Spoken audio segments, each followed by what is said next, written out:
ya ene fa ho hye wonsa ade ton mu fa ho hye wonsa adwuma mu fa ho hye wonsa sukuu mu fa ho hye wonsa akwantuo mu fa ho hye wonsa awurade aware ni mu fa ho hye wonsa ti wani mu kire wo ma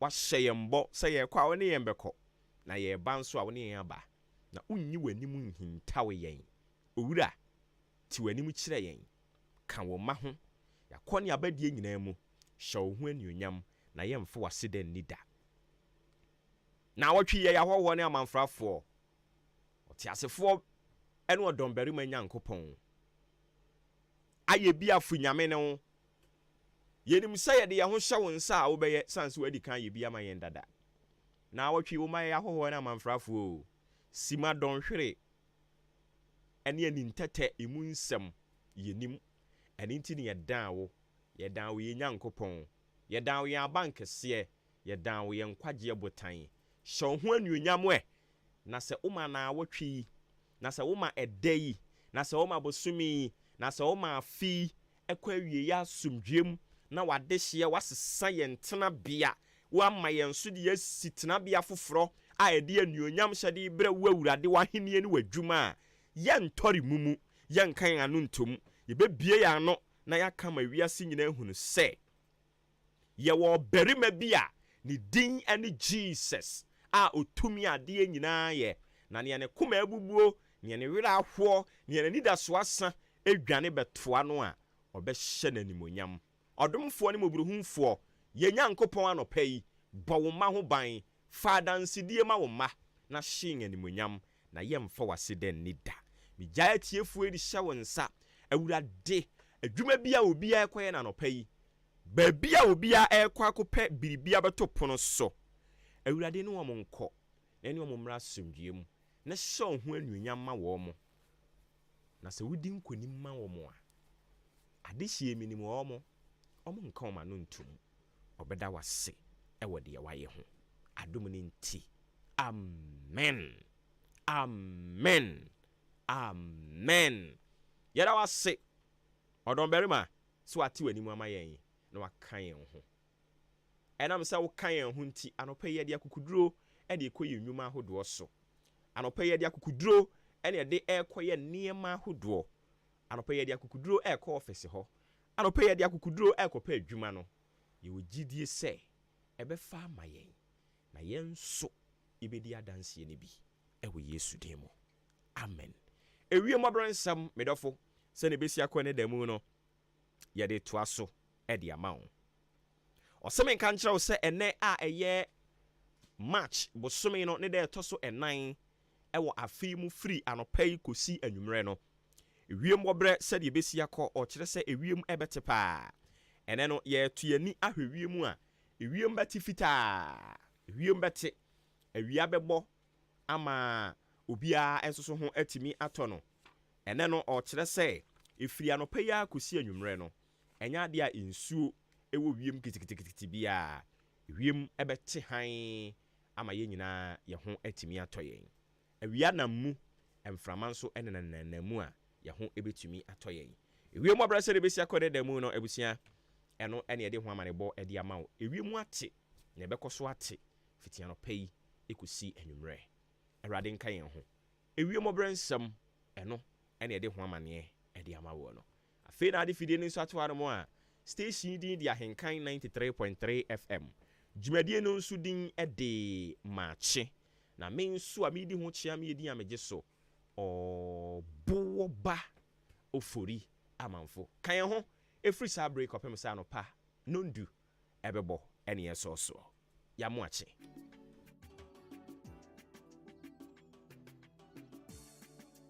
Ghana adisiye oboba ofori amanfo emamo ache edeba Ahenkan 93.3 FM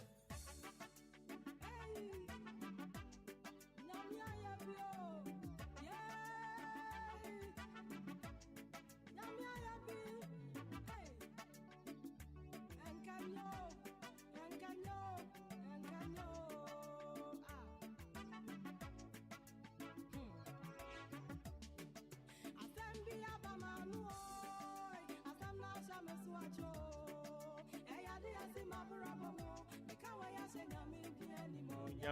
why?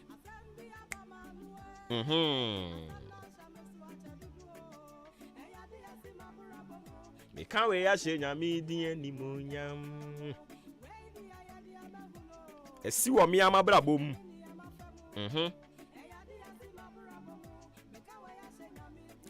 Aropa nso so ye ba bepa asem no ho ntoma na watwi nyina no awurade eka yen ho onyi ye maaye awurade nyi ye man so da biara da na watwi mu nyina no onyankopɔn bɔfo a wo baaye e de asem de aba na asem we no the inspiration came out of sermon a ekɔ so enra e wa sorry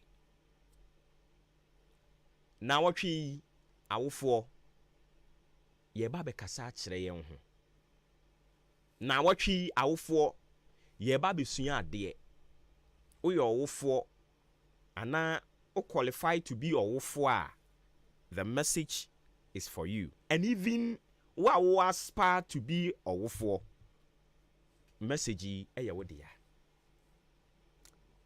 ɔse teach the child the way he should go.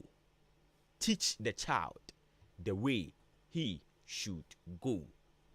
Shre abofra no ekwan no de ye na omfa so.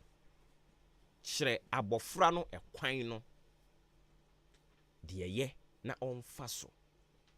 Onyi a omfiri ho. Nti na wotwe we nyina no. This is the message. Aye ba beka ho asem.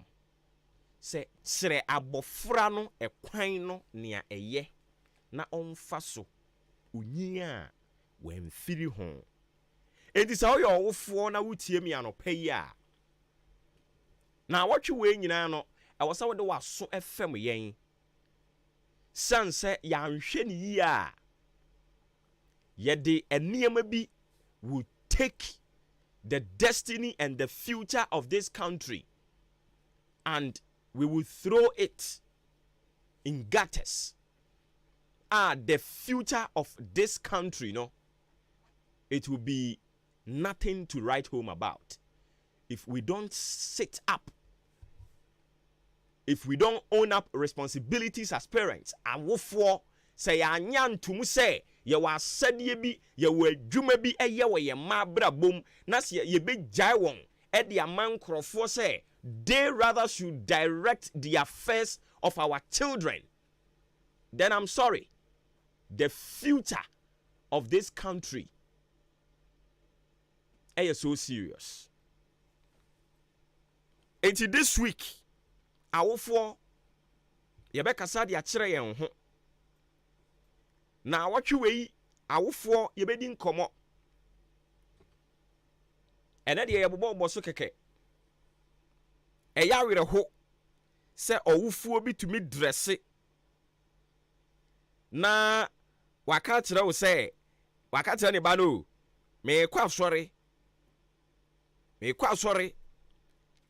enti sabofra ne bebo so wonmo owufuo no okay less but anopai na watwi de ye ka kire wo ne se as a parent, you have a certain responsibility. What's a wish? Now we are brabum.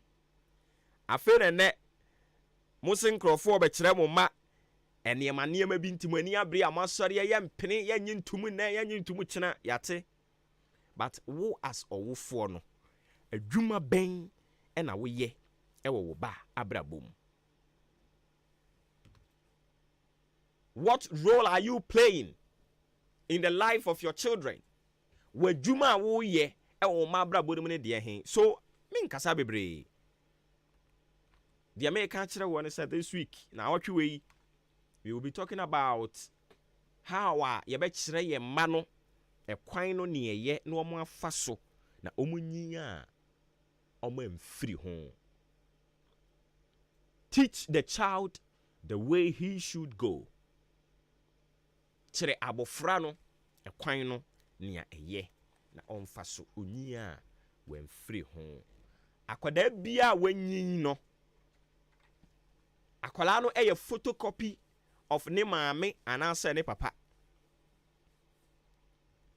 onyankopon de abofra de mawa onfa abofra ne mawo so de na mawo keke ode abofra na mawo se adwuma bi wo ho no mo e wo se wo hwe na oye ode abofra na mawo because ojiwudi onyankopon agi onipa biara owufuo biara ode abofra bi ama no onyankopon nim die mu no ogidi se wo betumi ahwe no eninti ene ode abofra no de mawo eninti se wuntumi nhwa abofra no wadwuma e wo se wo yeso owufuo maame papa e wo mabra bonim no guardian adwuma e wo se wo ye e wo abofra na bra bonim se wo nya opese o manyankopon se si fom onyankopon so de onipa ntumi manyankopon se nsi fom eninti obegu animu ase na wotwe yebesua awofo mo ma yanyintum se mofra no ye wadwuma bi ye e wo ngabra bom enu nti na wurade e de o ma yen mamo nwo se dabodabo awo enya mofra no sa bofra no be didi so ni di mfa ho e de ba dwuma na kola ne ye den wonam mu den influence be na onya e den na kwada no wotie radio nsem be na bofra no wotie tv be na bofra no wo hwe phone ekura ne nsem no hefa na okọ moagya ye nti ne abofra no onya kwan ketwa bi na onya influence bia they tend to pay critical attention to saade no more than owofo a owo no. Now what we will learn. Now what we yebesua de awofo momi enkyere mofra no ekwan no nea ye na omomfa so onyi a wampa mfiri ho ofra me obo ba ofori amanfo Kristo nkoso antena ni mu nkyere yen na onhye yen den se awofo na yentumi nkyere yen ma no ekwan no nea ye na omomfa so na omunyi a omamfiri ho so we se wa kyere oba ne kwan ne ye ya ye pai LGBTQI a emfa wo ho because we nim say wa kyere wo ba no ekwan no nea ye a wo nam so se ye pai akromfo a emfa wo ho ye pai adwamanfo emfa wo ho because we nim say wa kyere abofra no nea ye nto nam so sports happiness nyankopon ya adama wo kyena ye beto so na de kye so de yenkwachen ya ye beba ya ba beto so kopim fiada ansa na ye de beba awie ye na yenim se emra awie ye no ewura de botaye nti a ode asam ne baaye no ebebam e de amaye nyina ewurade nkan ho sports happiness ohene ba pom moko de abo nyankopon do bia kama na nso e nyame adom enso me ho ye papa joda foforo asan ba bio sa obeye ne den nyame ahwe so ma de akwa ba nkakra ne ye kwa no ye kwa na ye ko ye kwa no ye duru match mu de enche bia na awie match no so sa na na ye fourth match no so ye quarter 31st we mu wa nti but say mu wa o quarter 31st we you move 4 you 4 se kakra bia ka 20 say 27 or say week ni ende na so chef for us penalty o kwa no ubu ni kof enche ni yekodi Easter nso so afi we Easter na match man I think say 29 March to April if the ending of this month na kura first week of April sane man I ho na yes ade Easter na amuhyehyɛ na Easter to me ba match o mu ano ko April ya hyehyɛ wo dada den ya hyehyɛ wo dada amahyehyɛ wo dada nti ye ya na tom hyehyɛ wo dada dada okay I na me share antiase next year the other 2 years to come the other ni na amahyehyɛ Bible na amahyehyɛ enye Bible we de nipa na ye we de nipa na ye ojira ya tutu sisen ko nyankopon ade ntuzi ene me bi esi ni ho na esi nipa na ye ya san kwa aba ya ba ye beto osum no so nti ma menya we na mo nkomra mate ma me nkomra abusen chiamo na no pay emra yen 93.3 FM so mra na so se dia agudie mu 7 da no pay ebejaw adwumare kase no enso so ya tunu din ese mache abusuanko ni na yakentuma boni ene aboabo nsem na no a yade ba bejaw enaro pay adwumade kese no enso eso na ansa na ebe kona fiade nsem no ede ama wono asete kese enko enfama Jubilee Hospital for Semen Kamfencho ende anopay dan betena sia meka mo ho asem enso ede kire Jubilee de omo ebo adwuma ye papa eni ti sa hododo dani echemu Jubilee Hospital aso ye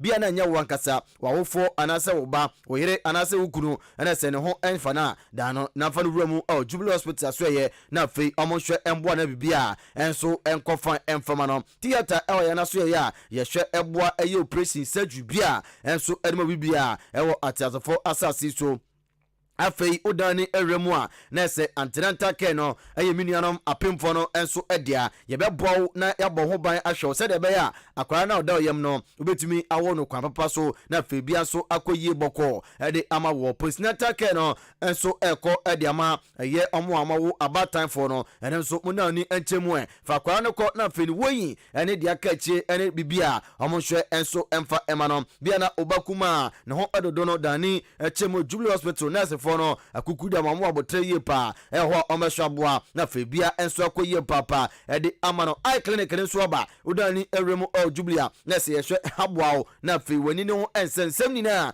yahwe na fe atoase enso ede amawa ena no pay eka ho asem no ede achewo eni ntibia wakofom akodo emeduabo ani so ade ato ni so wani ai kokko wani ya de oni echemo Jubilee Hospital aso ye na fempinfo enhwemboa na bibia enkofan enso emfema dental clinic ne so ene so abeboaze ewo Jubilee Hospital aso ye odani eremu a esen dwumadie bia yedi enso ede amawo ewo Jubilee Hospital na no pay ya beka ho asem no ede achewo diabetes hawa dwen anase enyarowa ka cheni na anase eha malaria ne de bibia dani echemo Jubilee ye tuase se hu enso ede ama kana se no so se ye private health insurance and a national health insurance and enso ye je eno se odi eno ewuye na se bibia ejina na kwan so de dani echemo Jubilee Hospital nkwade a ye beje ahwene ya boa na fi ya tu yaro wana se enso ede amount achemodan na Jubilee Hospital ebutuo eye odan aboabo kwantempon ne so a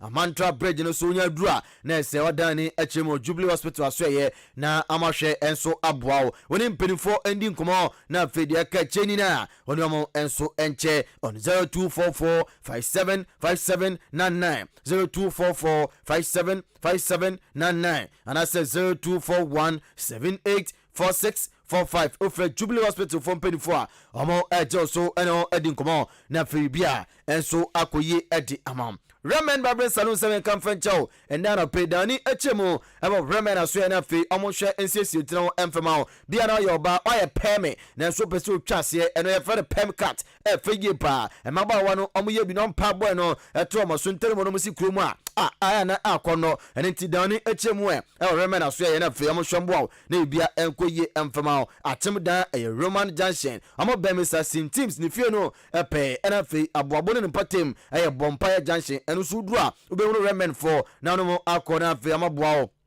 na bibia enso akoye ediamount 0552716777 0552716777 eya homana afra wosa ebeka omna freno mo enso edi enkomo Festus Enterprise Amenkancho DSTV omo eye bibia ediamount say installation ana say opediko da bi na to se bibi enso tomato bi ato ho a dani echemo ewo Festus asoye na mo mehwe emfixe emfama na ana say ode open multi TV ena ato ode no Star Time ana se Canal Plus decoder no bi ana ope bi ato ana so dani echemo ewo Festus asoya omesha bona bia akoye ediama bia na de obi bia edem sesi aka TV a odi decoder no be boso na fe wa hwede a eno dani echemo Festus asoye na kope bia TV set bia otuntum bi say Hisense ana se Aseno LG Samsung ene de aka cheni na odani echemo benya bi u TV eye controller ana se remote controller na asaya dani echemo Festus asoye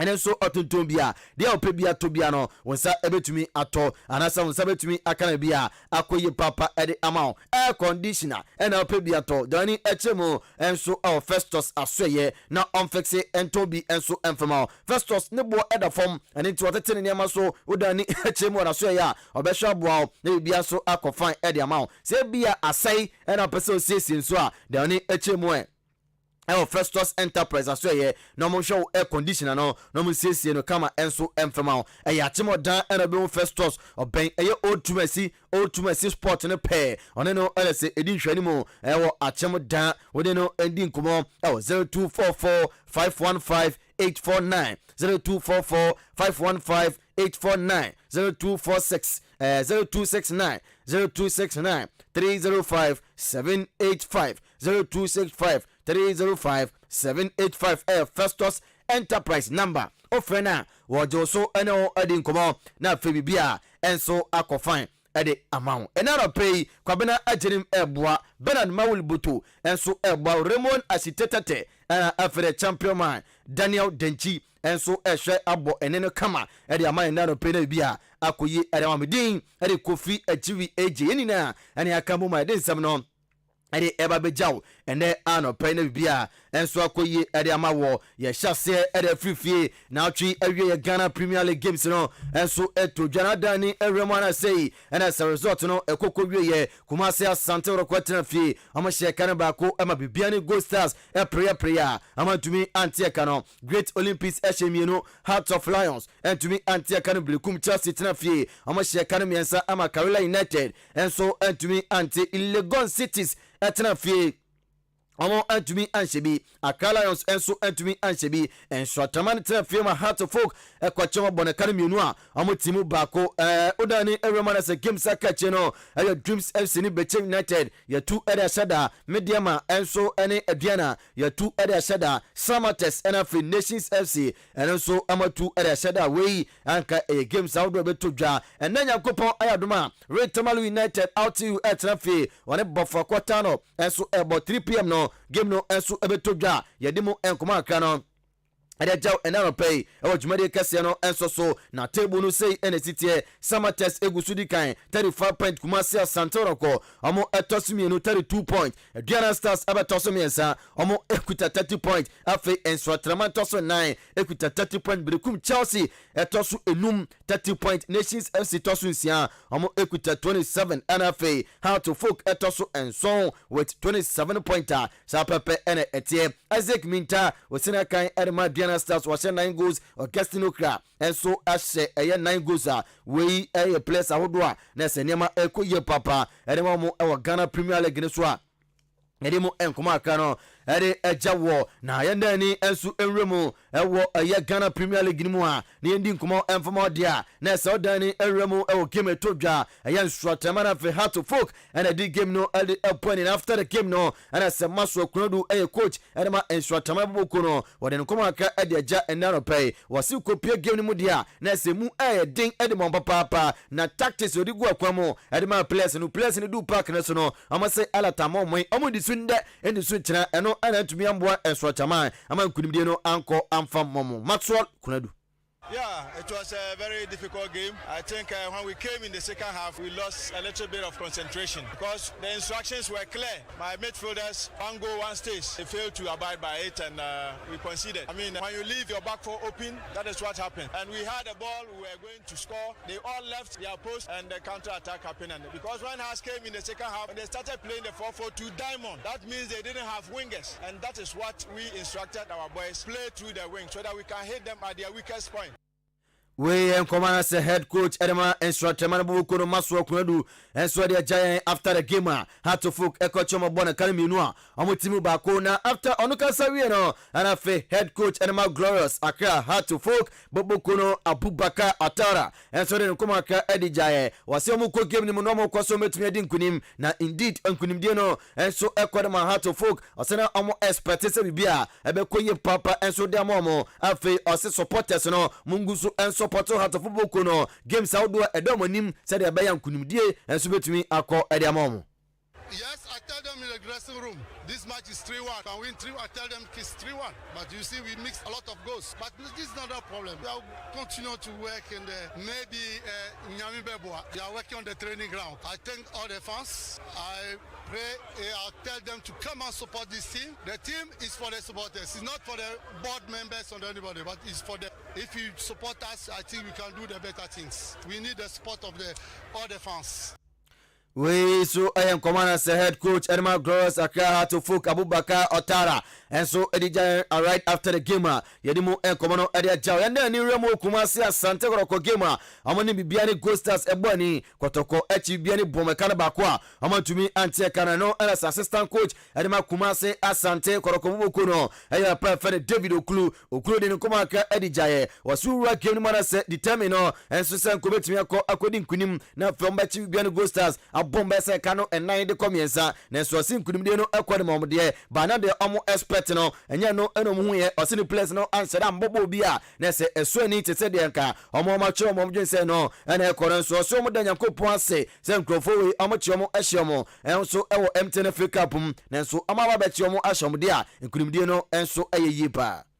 I told you we're going to do everything to get a decent result, and thank God we got a decent result. I think the first half we were on top of our game. You could see that we dominated. The ball play to our game plan. The structure was good.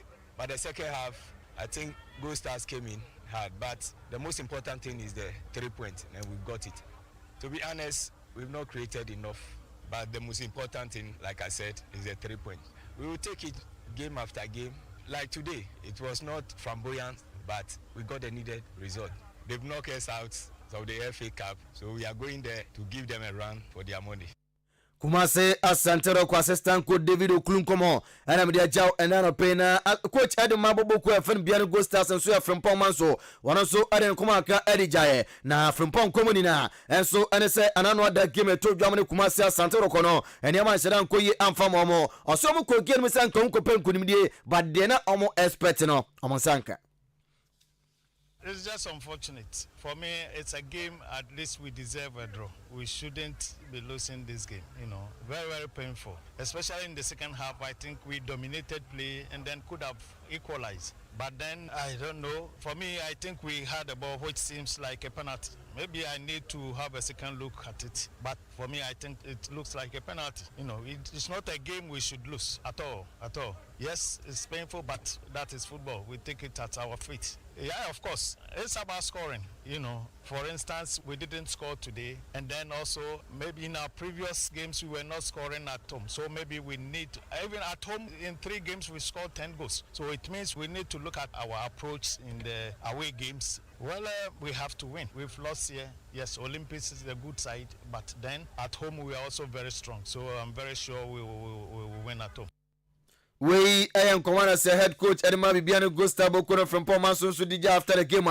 Yadimo and commander Eddie Amau Ghana Division 1 League games no. And so eto eye dwana atwimu adani everyone say games no. Say and a result ni na. Eko ekuku wiye udani everyone hoho United etenafi. Amo se ekanu enum ema akati All Stars entumi antimu adabraka. Kings Palace eshe bako atam divisa ebo mekanu mienu udani everyone kofodia sympathy. Amo tenafi eshe bako ema Home Stars enso eshe bako atem dan Kotokurias Endra on ewa atem dan Sports Stadium no niam ansera nkoyi enso amfama Kotokurias amo akote amo ne ankuti obia entumi amfabo enso antunu nyanko atremu a na de kosi ye enso eno no na God etrem fieshe karabako okwa United kwachomo ebo ne karamienu a na de kosi ye enso eno no Accra Athletic eshemienu ema Golden Cakes enso eshe bako Still Believe etrem fie ema nani kwachomo ne karabako a ama tumi antia kano Vision FC amo eshe karamiensa ama susubiribi enso etimu bako tebo no sei enesite Vision edikan 34 point ene kutomo na God etosumienu amo ekuta 28 point Okwa United amo etosu miensa amo ekuta 25 point Oko United amo etosu 9 25 point Home Stars etosu enum 24 point Atram Divisa amo tosu ensia 23 point Nania etosu enson 22 point Kings Palace amo tosu enwatwe 21 point NFA and Chrono aya Ankuti amonso ekuta 19 point Edu aya Accra Athletic omkuta 19 atemda Kotoku Royals amabatoso makuma kwedu bako ekuta 18 point Golden Case etoso edumieno omkuta 18 Kofodia Sympathy amtoso edumiensa 17 Sisubribi toso edu 9 15 NFA Akati All Stars amo etoso edu enuma omo equita 10 point na 16 position no I still believe omo de omo edase omo kuta 9 pointer de efi division 1 nim enso eba enkomo na me de ejaw na after the game and as a head coach edema atem dan Kotokuras fan Dennis Boateng Adjaman or den komo aka edijaye na coach Dennis Boateng Adjaman komo ni na enso ense obesa supporters ni na ndura game no enema shara nkoyi enso amfa momo eni ti omo pobibia chew na omo kwede ya komonim said the bia and so betumi akoye ere amom. Reality issues. Before we break, our performance was more higher. Our performance will be depends on the energy level of your boys. Reality issues.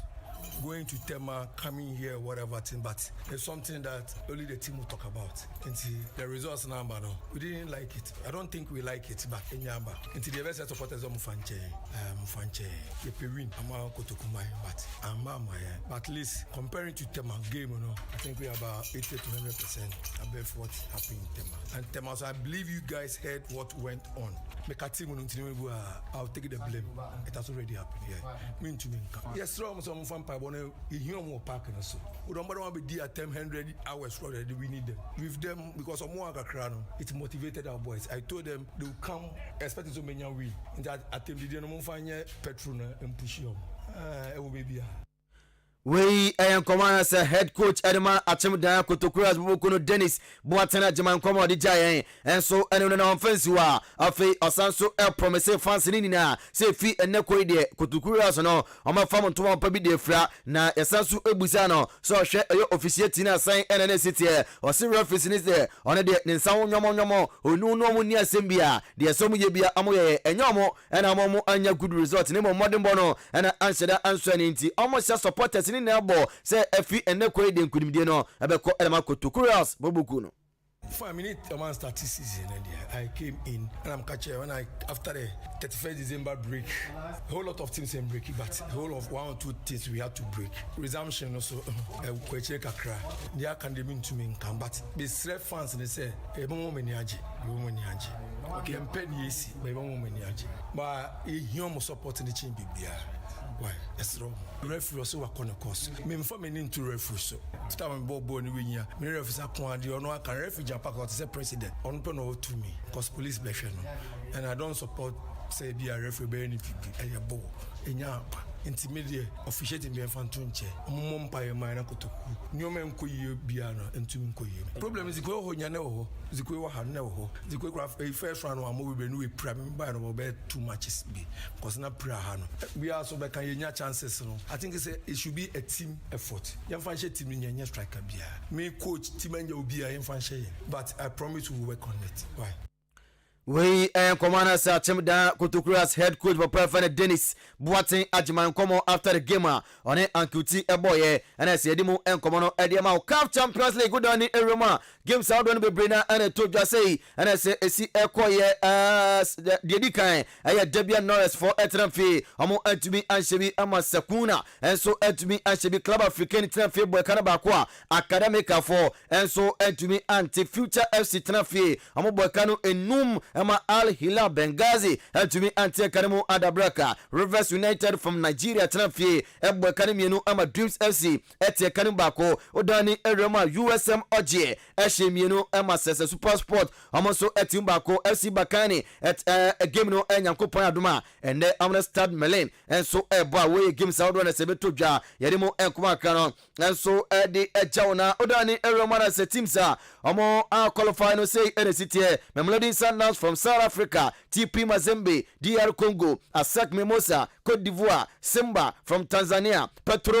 Lumba, also Efi Angola, Esperance from Tunisia, Al Ali from Egypt, and a young African from Tanzania. Women na also qualify na Odani Eremdia. Na say a team sa, also qualify a year.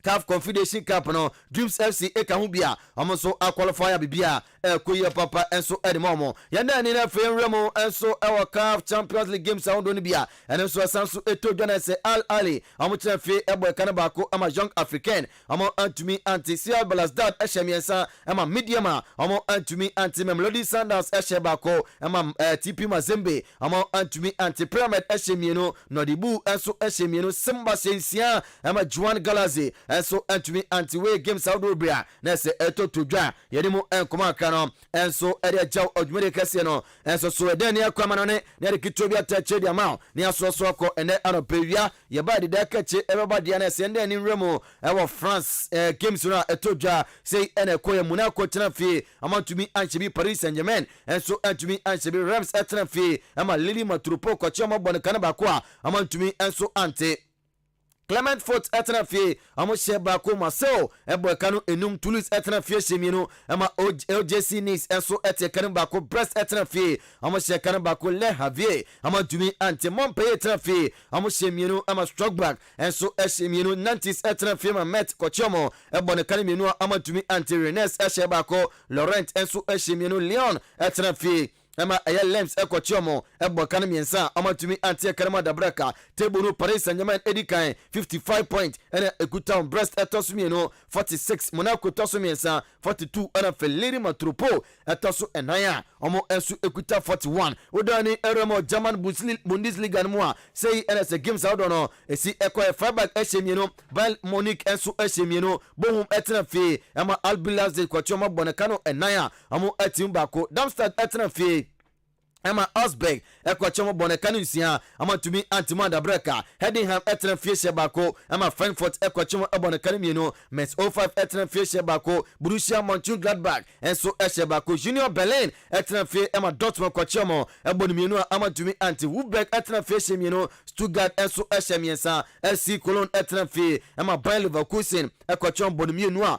ama tumi anti Karima breka wafia eshe mienu ama Werder Bremen enso ete Karim bako Bayer Leverkusen guzudi kan 64 points Bayern Munich tosum 54 points Stuttgart amo etosum 50 points and for Dortmund etosu enaya amo so ekuta 44 points games ahodo no the toja and the demo and common edia jaw yanani eremo Italy na se Italia Serie A Lazio etna fi ema AC Milan ko chomo bonekana bakwa omo antumi anti Udinese eshebako ema Salentina enso eshebako Monza antumi anchebi Roma ebomo ekano enan Torino and Fiorentina ekotie obia antumi amfabo Antonio Nyankwatrem Heroes Verona eshebako Sassuolo antumi anti Empoli etna fi ema Cagliari ko bonekana bakwa omo antumi anti Frosinone eshebako Lecce enso eshe bako odani eremwa nese Atlanta tenafie eshe kanabako ama Bologna ekwachomo ebonumienu Napoli eshe mienu ama Juve ete kanabako games outdoor etodwa ewo Italy no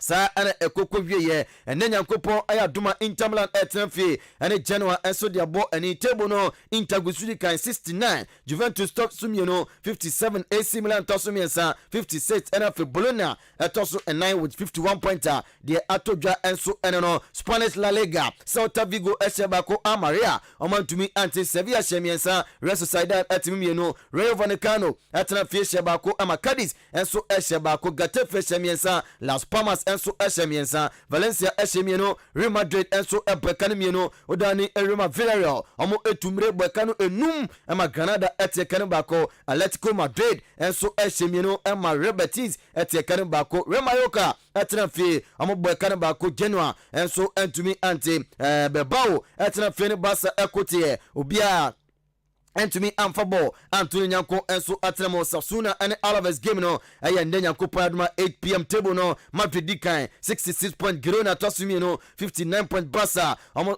tosumi 58 and afi Atletico Madrid tosu 9 with 54 pointer the SC enso enono EPL Brighton Brentford etenafi amo eshe kanumi no Chelsea enso eshe mi no Everton etenafi ebo kanabako ama West Ham United Kudus ebo kanumi ensa Fulham etenafi fi omo ehye miensa Brighton antumi antuma dabraka Newcastle United ehye miensa ema Wolves antumi ante Nottingham Forest etena fi ma Liverpool ekwache mbo ne karaba ko a omo antumi ante Tottenham Hotspur etena fi ehye miensa Crystal Palace etimu ba ku Luton Town etena fi omo ehye mienu ema Aston Villa ebomo ekane miensa Burnley etena fi ema Bournemouth ekwache mo ebono ekane mienu Antoine Semenyo eto atana ba ku ema Bournemouth a oboye ema mo hye mienu enso editia Burnley na Endra RS kankane power game no enso etodwa Manchester City omo etena fie boy kan miensa Manchester United enso etie kan ba kwa na de eformo eba enso eno na nde Sheffield United na fi Arsenal 8 p.m. game no etodwa Liverpool gusidi kan 63 point Man City tosu mieno 62 Arsenal tosu miensa 58 point na fi Aston Villa tosu 9 with 55 point na de etie eno no aha na busia yebegina na de mo sini yako Nyankopon ayadoma awia donko no abehia ina fe yede dia ka cheni na enso ede Abrao Joshua Kwabena ajenim Raymond Asitetete ana afe Bernard Maulibutu Daniel Denchi enso eboy enano pe ama dwumade ni na eboy komedin di Kofi Ajiwi AJ ye kora fe champion man oboba ofore amanfo atoaso ede amaw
Adisiye obuoba ofore amanfo emamo ache edeba Ahenkan 93.3 FM.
Yam faster than confirm the sports team.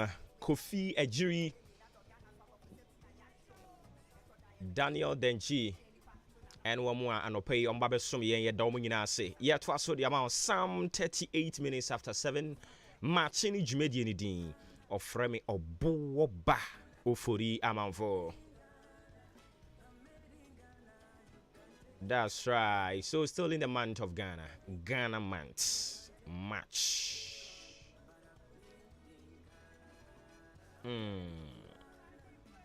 Nyankopon Adwuma Wednesday. Wednesday by the 67th Independence Day. Aban I declare ukuyada say a public holiday. And in Nyankopon Adwuma Wednesday. Fufina. Government offices, agencies, schools, businesses, they are all expected to be closed in honor of the day. Into Ukuyada, a holiday, 67th Independence Day. Now, Ebimo Krampons will resist so many opinions. I hold what the aba. Ebimo Chese say hun creating here say your cause was celebrity Independence Day na hun here say eduru ho no mo ane amache ohun omo chese eduru ho no mo anka ebetimi a observe o but nka yenko adwuma nka omampani nka metena radio crash so ohun ana TV so na nka sa fellow Ghanaians na wo ye no anka wonye na nka we sika ye de ba be hie mu okufu odua no yempe bidibi mfanye. Because I mean, I can say nurses and midwives, unemployed nurses and midwives for no ye demonstration. Ada yomo chese was see posti womo, yem posti womo. What do you posti womo? Ye financial clearance intia. Now so say wo frem penimfu ebisa omo the budgetary allocation ya ye de kokufu de nyame adoma okuyada ye koto ye nsa we straight team change. Ye chiro sika ekomu a enya senketo a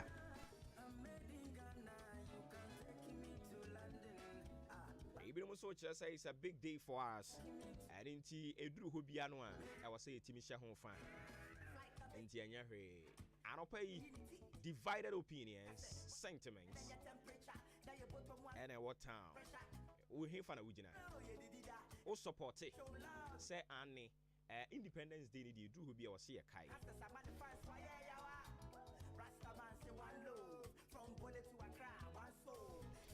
Now so ne kai ye mu no and wasn't ye see whom could ya bo ka bebre saa because e bi mu aya mana ye oko Tanzania omo Independence Day say omo nye biem eduru ono mo asika e wo so omo de ye no maame na ono no ye president wo ho no o ka kire omo se da bi enkrofo hia school enkrofo hia hospitals baby ebi mo beda kra eden intade ntini sa sika no mo me emfa konkoye sa ade no na ye de ye na se nipa kra nya baby da kwa me nkroma krampo baby owo bia na damnam na ni baje ne ho say at least sika nke ye de kwa koto ye nsa kogina wiem krofo bi bu ahwe ene sa no mane ma no ye gada sika no e de akoye bibi Meme sa for me no ya adwen pa.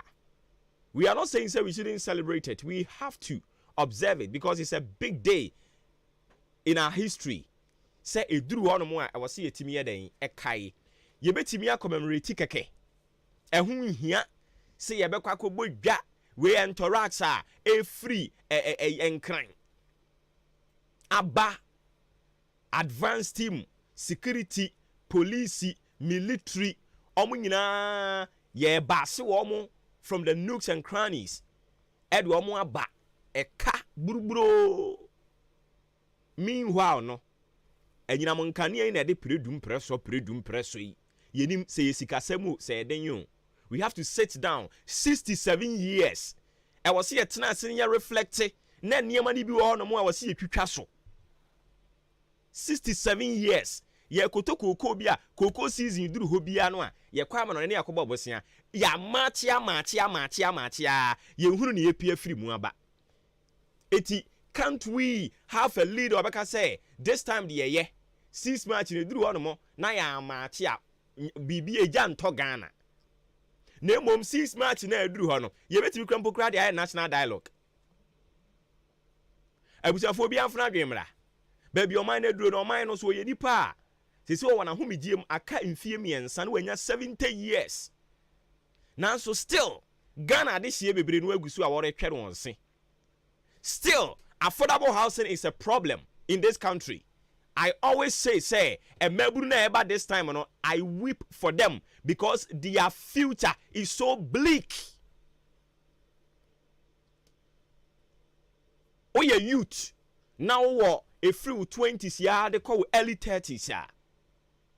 Na enyo no maame nete enyo no papa nete na so also pese wo bra at the end of the year no sika wo save ye nyina o de kwakoma fie wura.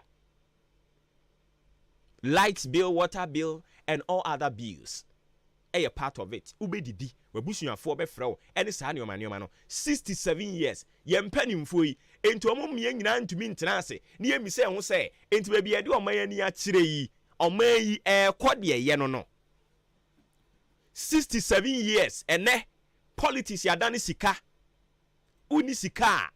Untumi nko contest. Assembly member position kura no. Enkrofo ko wie no amu bu hu nkonta de akyerewa oyembehyew 67 years 67 years ye ni ene plan bia edema yen senior citizens ene omo biribiri omumogya ani atete kakra to onomo ebiri mu akwakoto bonds ebiri mu akoto treasury bills ne na sefo no ne aka akere om say ye fre bibi head cut enti sika wo senke de ma ma fi bia ne emfa ma wom. Yes, spreading for 5 years, 10 years. Na ebeduru ho no na oluman no na sa abrewa no no wada so tiase. 67 years. We have to sit down and reflect on all these things. Na ye misa yen ho de bia da ya no affordable housing. Truly affordable ana Ghana for mabunu ebetimi asie sika akwakotobi obi owo dwam etie mi anopai ne ye de ato so say affordable housing no sa ne owo dwam ne ono no kire ade wakura bi ase no obetumi aboabo sika no e de akwakopa affordable housing ni bi edin da so say affordable housing but anya affordable omo wi a na omo e de ama omo ankasa omo ho 67 years of my Ghana dual road kra ye ni bi see I say enkran to Kumasi Ghana highway Accra to Kumasi highway yi bepim ne a single road and a debia head on collision and ye reported clashes abusia 67 years we have to sit down and do deep reflection. Na saa ne ya na eduru bia ne akoma ache ne akoswa nkwada kugu awiem na hwe na eda na kwawie ye wie ne ebu hu nkonta kyerɛ wo a gisa odo nsase wanum ka no. I think it is about time we put a stop to it and then we redirect sa sika no ya ne de eco 6 match no into different things. I ebeboa yen because nyanya some fast will be anwa. We have to, do a rethink about it.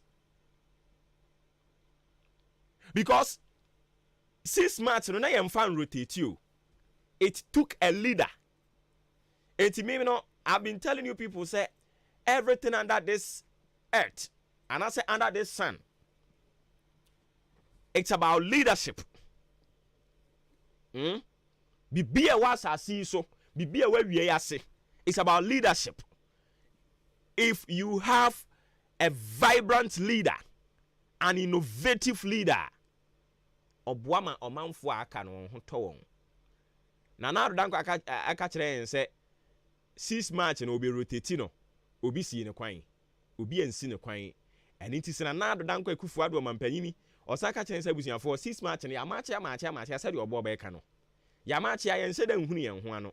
Enti na ada na nwom ye ntena ase na yenni yen ho nkomo obi amfa dwento ato amfa ma nka ye 6 match say no nka wo se nka ye national day of thinking. We have to think about how I do a mind be see a certain pedestal ye nyina ye ni beje ho ye be ko so ankwala ko bu awiem Ni akoma che. Ye wia no ano no, ni asan background zero. Hospitals, clinics, schools. And now me no woka say nkwada binum anuane omudi ya werɛ ho. School feeding no omo ye no. Enuane ankwada ne bi di ya werɛ ho. Sa sika ne ntumi mfa nkɔ ho nkɔsuasua enkotuatua niema. Yay. 67 years. Hey. Boy. Yanku ye ni mu e. Ayi onyo me say see o say den yo mo pɛ hwɛ ma mo ai. Na wo pia so enko. You can take me to London, my lady Ghana. You can take me to Lagos, but I'm made in Ghana. Hey, oh, hey. You know what I'm saying? Ghana is the place to be. What do I say? Over fried rice anytime. Over pizza anytime. Kente over linen any size. High life over hip hop one or twice. Yes, Kumase kwasha hensem. Stay bro kwasha hensem. Na madam for ba ku bisa se enti yempanimfo ya omutu kwan ana na mse hwe omomo yare kra omo ntena Ghana ha o oyare a ye de ne tu ayi mu na papa ye de ne ko nti omutu kwan pa ye kan ne papa mpanimfo omu hu pa omu hu. And it's not like we are blaming them all. We are blaming them and not ourselves. We are not saying that. But in person me twa adwen this is so say. Omampani Akufo-Addo bae no. We are taking certain decisions bi a ye adwuma. And no na me e set it as a premise. E dey aka say NSA na tie dey a. Your decisions ni bi one mo so was take because we can take bi am na ye adwuma. 6 March na ye Independence Square. Omampani Akufo-Addo bae o si da bi ye be rotate no. Ye tumi ya ma na ye yie. Man te da say minority asori de atia sa decision no. Say omampani ye mpene e ma on rotate no. Independence ho no na wo se Independence Square ho na wo se kwaye no. Omu nyina age atom. Ene sa na tie de a ya celebrate ya obi anka se duru ha meme enye. Eduru no mo ayenye ne National Day of Thinking and Planning. Kwan ben so obi amfa na nim de mra, obi amfa na dwen kyerɛ mfa mra. Yenye ne region by region, constituency by constituency. Yenye ne electoral area by electoral area. Yen descend no, enye National Day of People's Assembly. People should bring their ideas on board. And we will make sure says our ideas na de beba no empanimfo will be bounded. Omo de be adwuma. Yeah, the ideas in the bar, they will be binded to do it for us. Yeah, the adventure in the bar, maybe the adventure in the bar, and yet the normal Yabeka say ye will be a baby. No, but they will be binded to make sure says our ideas in Uncle the Babano, yeah, the year Juma. Ye need pragmatic leader. Omo nyina bookish brofo nana do buy brofo friends papa you also san ba biemi yewura mahama ono so brofo we ba brofo ene ye de tum 67 years eti Ghana ye madwapade a ena mo manage a ana obi manage ama wo ene wo manage ni se ne mo manage nu a anka abebo wo nsama ma ne so aya ade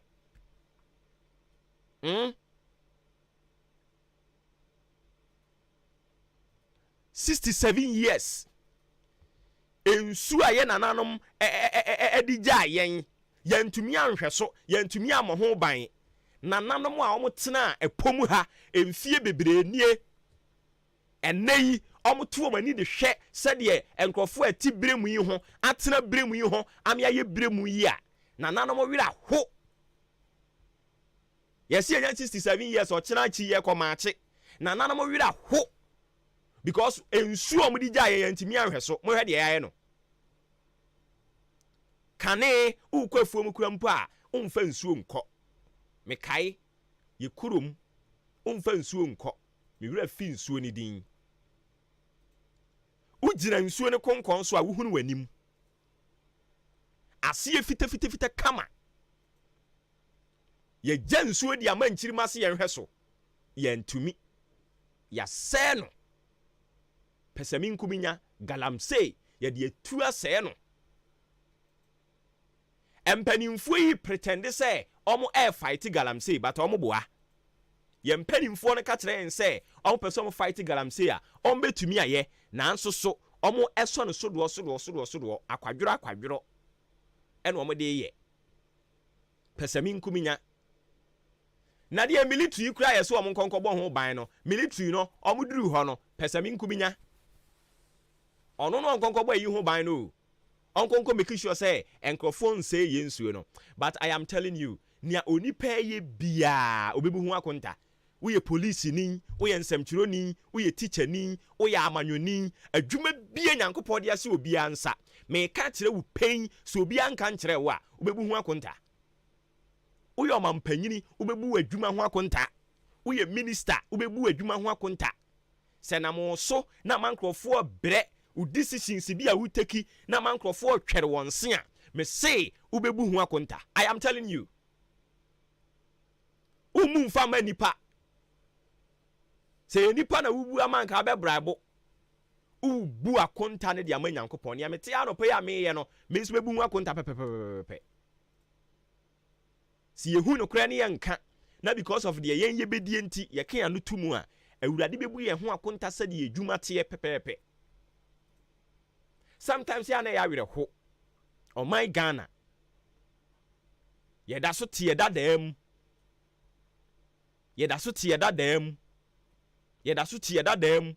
eso so enei ene nke yenya empanimfu a ebinim kura PhD ebinim kura hwan ene ye ne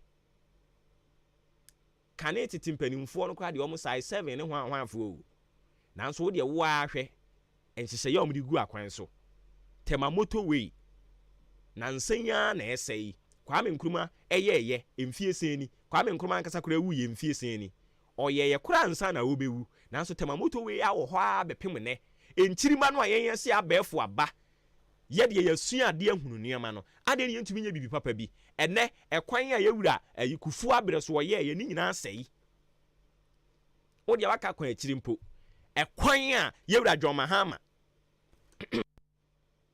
Yora John Mahama abresu ya o ekwan na oye bibiri asai adentia enipa bonifuo bi a wo mo adane empateku abefra enwanten mu oye contractor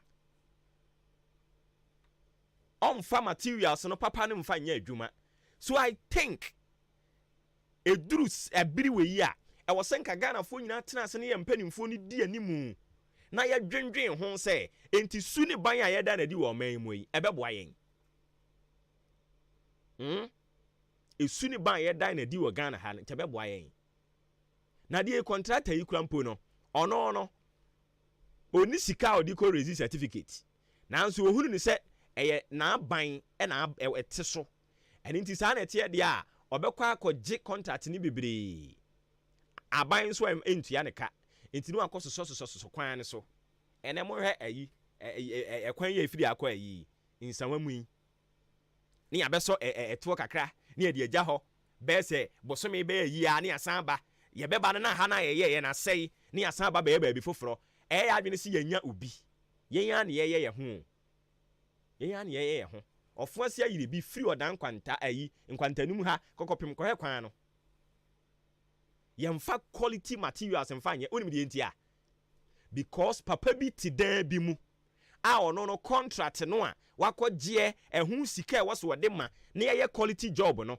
ono no hyedan nim say ogene commission ogene cut aniti contractor no adwuma na beba bedu ono ankasa nsem kra no kakra bi na ono benya di aniti no akototo nioma a ne qualityness no eni soro no de aba beye awurade bebu ye nyina ten se de enwuma te awurade bebu ye nyina ten se de obi adwuma te adwuma bia nyankopɔn de ahya wo nsa wobebu hu aten adwuma bia wo ye na no pay wobebu hu aten hwese de nkrofo bre eya amamo ntena nkrani kumase o sometimes ya na ya na ewurewure nkrase no na anu se mi se da ko fa ayi kwan no so on frozen oh wo de course na se kwan yi me se da ko fa so a me ko hwa ade because ɛyɛ wadwene sɛ Ghana nyinaa ne aboaboa wobɛfom ɛyɛ wadwene sɛ Ghana nyinaa ne nkran wobɛfom ɛtɔ da bi ɛyɛ wurawura nkura ase no na kɔkɔ nkrɔfo a ɛbrɛ misi mi duru hɔ no mo na yɛwɔ akura ne bi a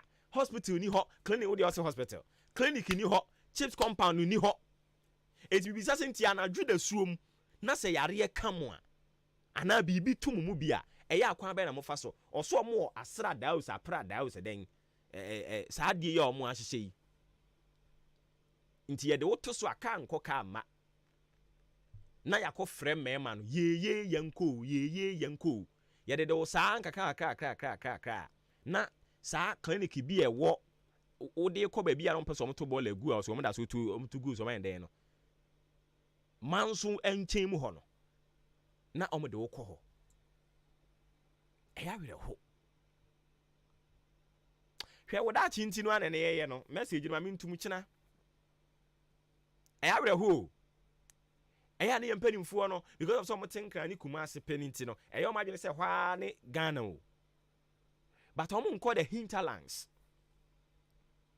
ɛnkɔ hunu mesi ɛnɛ yɛasɛ yɛ nsuo ama wohwɛ nsuo bi paa ɛnra mi hu ya enipa ɛnom akɔ ne mu ɛyɛ awerɛ ho ubisa saa denti na wonom saa nsuo no ɔse bra yɛ ni bi yɛn kura ase akra pure water ma sɛ pure water ka bi kura ba na wo tobie ɛde na ɔno kura sika ɔde kɔtɔ pure water no oni sika pure water bag no 6 cedis or 7 cedis no ɔde tɔ ye ka ni say abeka say bia ye han ye ni yaka but me ka kyerɛ me mo assignment entena odan ha kwakura bi ase na kɔ hwenkrofo brɛbrɛ wɔ hɔ ukwakura bi ase na ma obi 20 Ghana sɛ de nani bɛgye ne ho 20 Ghana ɛde ne yɛde yɛ nanso ukwakura bi ase no ma obi 20 Ghana na ani agye because who bi a che 50 Ghana kwa de yɛbɛsi wo hene wɔ hɔ ɛyɛ ho nanso so ɔtenachi yɛsi yɛ kɔmaache ɔmampani ba bɛkasa fellow Ghanaians ni apɔn yɛpɔn wie a ɛka ne nyinaa ayɛ nsamaka abusua yɛkɔ anase yɛba yes yɛntumi nka sɛ mfinhyia duesia nson nie yɛntumi nkyɔke any successes your successes wɔ hɔ a yɛakyɔke but we measure the success with the resources, the things available, opportunities available. No, we measure the successes with it. Into compare opportunities ya the amount. Na fe ya hwe niema also we achieve no ya compare. Moma ye more me ya bro. Say your system no ya any in a way say so you ohia ni ba. No one found one manyame. Amanyankopon tutu anamo ensi de eye.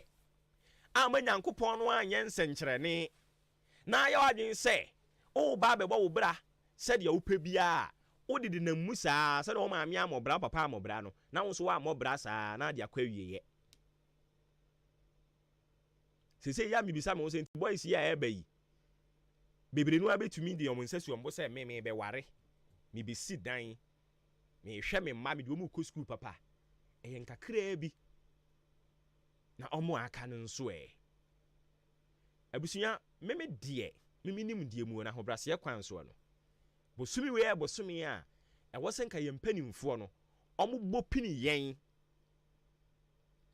na ɔmo ne yɛn adwen bom na yɛde adwentoato aba na yɛde kyekyere wɔ man no ɛyɛ mpɛn bebree no ɔmo mmɛn yɛn ɛnti ya hawo no ɔmo nim ɔmo tena soro hɔ no mo a ɔmo profile solution based on assumption because sɛ wo ba akyem aboabo ha no a aboabo ha no sɛ wo te ha bia wo behunu aboabo ana sɛ wo bɛn aboabofo abibisa ɔmo aboabofo ɔmo hawo a ɔmo bɛkyerɛ de ɔmo hia enti wo ntena nkran na onka sɛ mesusu sɛ ne aboabofo behia ni bɛn wɔ mo bisom sa aboabofo because the aboabofo be ebehia aboabofo no ebia na wokɔ esemu a enhia esemufo ni ebehia we mu no ebia wokɔ ha enhia we mu enti so ye leader na wo bɛn wɔn a ɛna wobɛhunu ne hia wɔn wo de bɛyɛ wadwen sɛ o me de me kwa kɔlɔbe na me de nsuo akɔma wɔm nanso wobɛkɔ na bia nsuo kura nyɛ wɔn problem enti mum yɛ mɛn wɔm bosumi we ne yɛ bosumi a ɛwɔ se yɛ tena ase ne yɛ bisi a wo so ɔman ne yɛ nwono ne sɛn yɛ kɔ ne sɛn ne aba ne sɛn ɛna me ne wo kasa yi enkrofo a wo yɛ innocent hwɛ mame ka asɛm nkyerɛ wo enye owuo nu aka accident de ba ne nyinaa na yɛse owuo bi wedi efiri nyame de nyame na de ma anye eniema no bibiro hɔ ma nye nyame na agye ɛyɛ eniema bi anka yɛbɛtumi avoid yɛ mpanimfo no de nhyehyɛ yɛ papa de gu kwan mu a anka yɛbɛtumi avoid 67 years yɛ ni double road wɔ baabia dual carriage ni baabia Ghana ha sɛ cars no highway car no ebia enum miensa enam ha eco straight we nsu free he eba eco straight sɛ woni national road safety for ni din kɔma o meka kyerɛ sɛ car accident no a ɛyɛ esie ni nyinaa no cases no ne ɛkɔ soro paa no ɛyɛ head on collision because ya kwan nyinaa yɛ single roads 67 years yewo koko yewo gold nyame adom sise kwa ya san de oil abɛka ho ɛyɛ enumi bi ne yadome yɛn ana ɛyɛ ɛyi ɔmamma ne na ɛyɛ nipa bɔnefoɔ ana ɛyɛ mpanimfoɔ no na ɔmo nhunu ne ha yɛn ana I mean what is it yes yɛ kan yɛbɛka ma ade akye ɛde sɛ bipa kyɛ wotie yɛn a ebia na wɔn nso so wonim yɛn hawo wonim ade kɔde pɔten a ɛprɛse yɛn ama yɛ brɛ because asɛ yɛ pretend sɛ yɛ kyekyere wɔ man but nkokwasa fidie ni yesum I'm telling you nkokwasa fidie ni yesum ɛna wusum nkokwasa fidie nso eyi egya wadwo yɛ adwene se yɛ kyekyere wɔ man but yesu ni yɛ ban a yɛ da na de ne nkyerɛ se yɛ kyekyere wɔ man yɛ bia ma yahwɛ yɛ ni proper plan ɛda hɔ sɛ Ghana yɛ hyɛ da paa pagya ɔman no ɛde afiri ha ɛde akosi ha yɛni ɛyɛ the same old story no a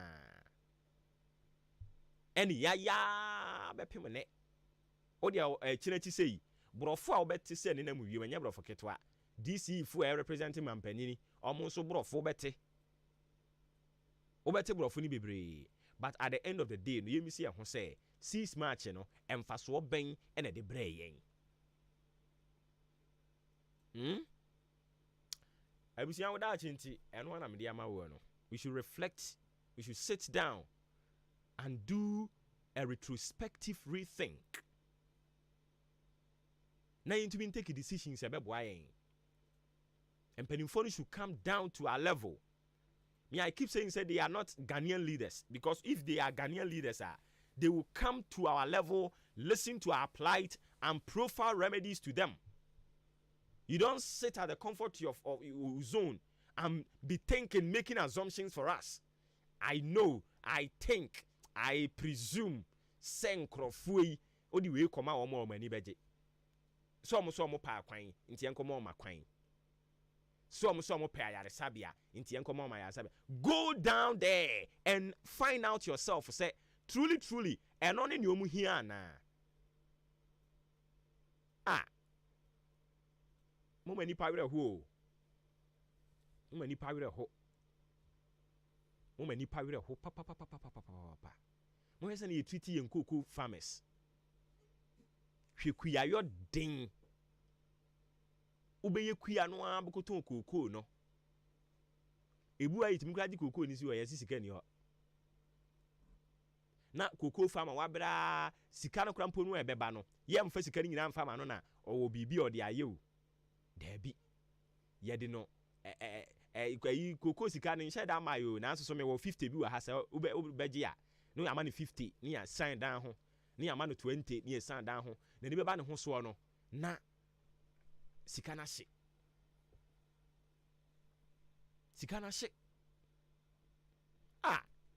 Mo ya were ho semo. Mo ya were ho semo ankasa. Ene wunyi wo Ghana ha no mo ya were ho because nhyehyɛ bie ni ho no mo e de ma wo. okwa aman bi so a omo senior citizen fo no ya sign a re-employ wom tie senior citizen no enti wo dia wo kwa buruchire a e wa dwen sa abrewa bi ne nam ho akakra bi ne nam ho oya abrewa enti wo kobokro no onso ade ni mu nwie no na police gina ho because ya sign I employ wom wonim ni omo ye ya fa wom as spies because omo hunu say wabeye panyini ne de fie no obetena enti ya fa wom as spies ebe wa so abrewa onante keke oye spy ya employ no o make sure say criminals a ewo mpotam ho nyina no o report wo mo into onya hu say akwa bi otwetwa ni kuru no a no afre ugina ho ani abeso a obebi say na so yoluman na na ejina ha o na sabrewa na na ejina ha o na ade na abeche me because omasan make good use of them yen Ghana ha de ye senior citizens no ye se omu nyina ya abaifo Ghana ha se wunyi a na wada ne baifo awra ho enti sa 6 match ye match krunjon abon ka be akopie ba bia atena no mum ye nyai Tanzania fo ayama na ye yie yensu betumi aye yan rechannel sika no mfa nkoye biribi foforo hwese obi akosua nursing nso so ye practical work wo mana betena fie miensa fie nan ne awosua ye nyina ne wura fi enu nti enam saa obra we yi amogbo nti ena mo yare amo nkọ ema saa nurses fuyi ene doctors yi hwemo because we nim say obi a waye adwuma ye practical work waye wabetena fie miensa fie nan ne wura fi bebre eni nti wo yare no kọ ha usuro so obebo adubone obebo opane bone eni nti no wo yare ya na pam na wo kwa buruchire 67 years ya won samka de obon krata mo boso ne braso yenko ne yekonkofa emfa ema oko asante mantemu a regional minister ohono ayowura Simon Osemensa ose omo ba be lead demonstration one kan say be lead demonstration kase e de atia gridco na ECG eni bisa nsa den o kire se oko asante mantemu a dum so no jai omo nim so omo di ECG eni gridco fo bone dia a eye foin into ose omo be demonstration kase pa e de atia wo mo a eno so ho asem akire ye be hyeda abawure mu adi ho enkomo kwaku apomboko atoboko emuye kede radio ase adwen bibia boko de twede amponyango padaro ma na ase nyame adome nso me ho ye pa na me wure na aho sa me wure aho oh my Ghana 67 years you be 67 years de 67 years de bia ye ma chi de bia ye ma chi ye hu so empanimfo a ebe ko Alhassani Kwatare yi a ya to nsa frɛ ni ne ba wo banyina yɛn ne afa ho ka papa yi ɛde be yan wo be kan yɛn te da Ghana ha but say enkomo yi last year it did the same enkomo ya ɛna this year say di nti next year be say di until see e benya leader oye serious ye leader say ye kura ye nya omoga omonye serious o bebrenu anye serious ɛya ne ya we ho asem bon po tete ho saa ne ya we ho ya tete ho a wo de no unya 50 years no wu ana wokọ unya 20 wu a wo no wokọ I mean ya we ho ya we ho ne ya de be nyame be Tanzania wo kan me kai na that was last 2 years, say last year, say last 3 years mu ba ko omanye on be ya ana president so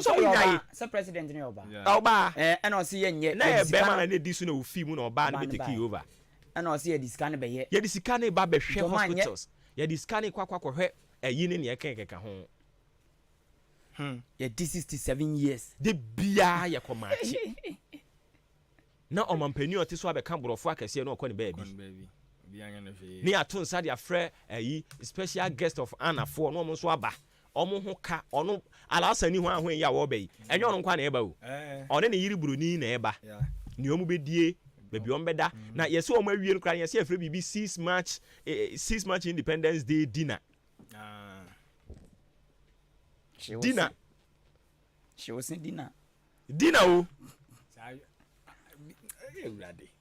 ni akodi dinner ya be susi eni sika ya ho kire ye sa sika no nim ne betumi aye e wa kura bi ase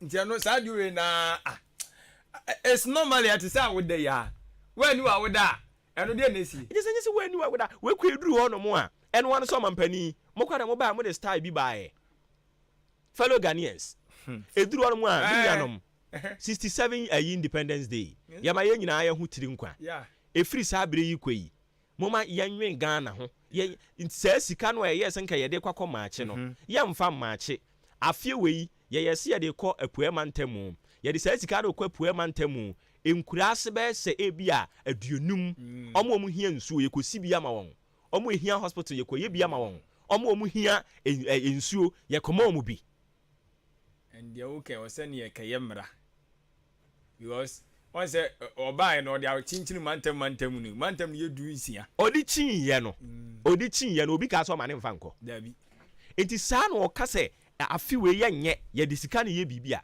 obi anye na chine mi de bia me ka se ye nya Ghanaian leader o mpanimfo ye nya omo yi ba nya Ghanaian leaders the Ghanaian leaders no mo so mo mpe ba nya Ghanaian leaders o ba political party leaders political party leaders and leaders and also and then ubowura MPP fu ni mu a ne wo dwene ya ye kwan obefa so obewi ni 2024 about for enye mpuntuo dabi nothing yewura John Mahama so ekwan obefa so obewi ni onfa policy bi apart from 24 wan hwan ye omonam a omaso na pampam mu yi onfa bibi a ye challenging a obeka say the mba ya mama me ye ni yie ni nyina this time I may say ba ne de me be make sure say I will do something different from what I did.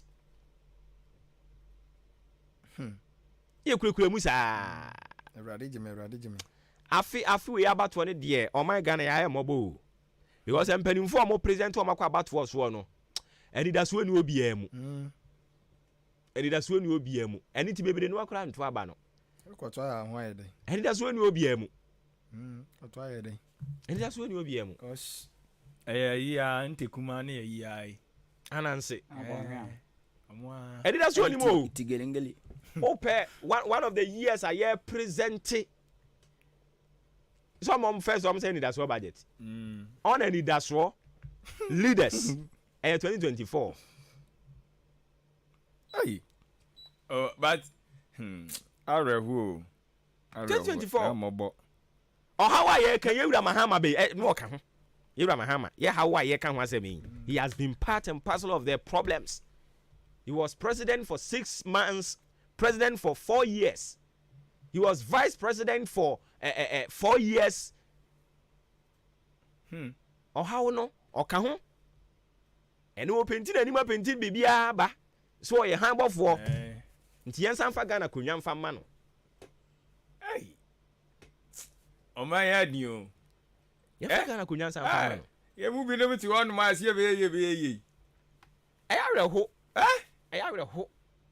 Eya hu minim se me ko ne nam nkurase ho ne na asa asem na kam saa ne de a bra ya moma ye ntena ye fie saa o se afi de o feel heat no he se wuti u fie na wutumi nya aduane di wuti u fie na wutumi nya nsupa no mo a enye wadwen se Ghana nyina na u fie ho eya pie kohwe nkrofo bre baabi o ye so mo ya kurase mo ya kurase na kurase ne senka first na nkomo no mu nsuo pie o ta mai na nkomo no msutade yi insutini ni womonom ene insutini no masɛ no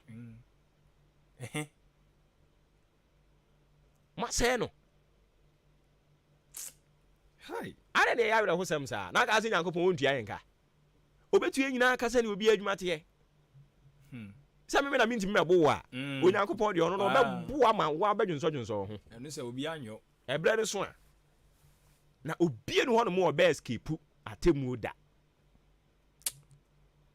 adwuma mu di Ghana fo no nti omo no awurade enti omo tu kwan no omo kɔhwɛ de ekoso nkofa man na omo hu pa dabi omo hu de ekoso wo ho bi ni nyina nti omo beduru anu ma na omo pepa furu Jubilee House no inspiration no yerakofo nya firi he onya inspiration ye firi he otu kwan no okoko hu ye ɛno so cash ɛdan we de mekosi bi wɔ Ghana ɛna ɔmo de abɛsi Jubilee House ɛnɛ ɔmo te mu yi okay nti ɔmo hunu ti aboro aboro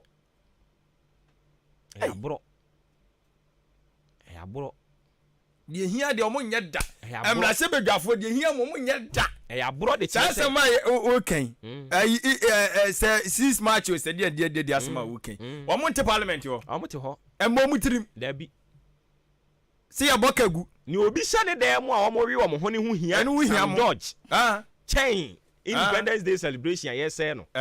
Si yɛsɛ sika wɔ ho. Sɛ yɛhwɛ yɛ nkrɔfo contract wo. Mahu sɛ cars bi circulate wɔ media no so. Health for the nana. Yes. Ambulance no. There health service for more. Bra. Pick up. Sɛ suban na wɔyɛ politicians ho no munya yo. Aye di ka de one ambulance one constituency. Omo be free aban mu bia na omo to cars ba. Sa ambulance in the election time on. Omo be free aban mu bia na omo to cars ba. Ayi ba ku yi JJ. Na bra so ne yakofa ye se frɛ cars bi gallop. Ɛne yakofa de ba ye.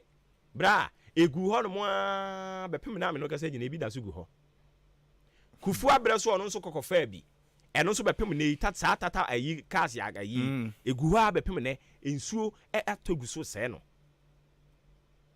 Atamos mahama mo abrɛ so ɛna mo so kɔsesa cars de ba ye. Maslock. Ɛno nso gu ha. Ɛkɔfa sa ambulance cars yi a sa anyenyi mo sa mi hu de wi a me describe no. Ɛna mo so kɔfa de ba ye. Ɛnanu ya ifo yi NPP fo ya tete suwe na na do nso nkrɔfo. Nea yenwie kɔyɛ ya onka ɔmo buru na kuni. Ɛno nso egu hɔ. Ɛne nsuo egu so ɛsɛ no. Meanwhile boys nso so wɔ ha. Nke yɛmfa ma ɔmo no ɔmo fa ntwi work and pay. Ɔmo fa ntwi work and pay no ɔmo teacher nkaka. Ɔmo ma memo ni nyɛ simple. Akwakwa ɛsa sɛ ewiase baabi ne atema kɔto apampan bi mu na. Kyese ɛnhyɛ egu ne sɛ yɛmmɔ ne sei obi aba ɔmmɔ ne sei. Ɔmo ma amamo ni luku real asɛ ɔmo ne hu ne ɔmo ma ne nyɛ te sɛ de ne ɔmo yɛ kra ne ɔmo mutumi mo mba na yɛ sɛ ɔmo yɛ sei na. Ɔmo nyɛ ne saa. Ɔfa cars ne ma boys no ɔmo ntwi ne work and pay. Ɔmo ma amamo ni luku real dabi. Na me mate ase ne sɛ Ghana ne ewu mu no. Yenim hawo no. Yenim ano nso ano. Se wo hu. Na mom sɛ de bɛ yɛ adwuma ne ni problem no. Ɛno nso ni adwuma kɛse no. Ɛno no ni asɛm no.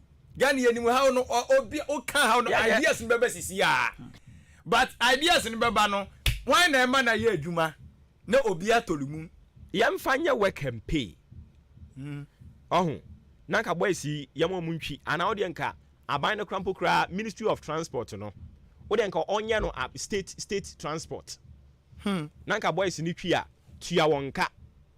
So I say, Sabusumi nso asa nka obi koye adwuma ye tua ne ka no. Tua wɔnka na mfa so ɛwɔ ho no. Yɛmfa nane dane. Eti nka wokɔ Kumasi a yɛwɔ state Uber ɛwɔ hɔ. Wokɔ Nkran ebi wɔ hɔ. Wokɔ Takrade ebi wɔ hɔ. Woba Kofoodi ebi wɔ hɔ.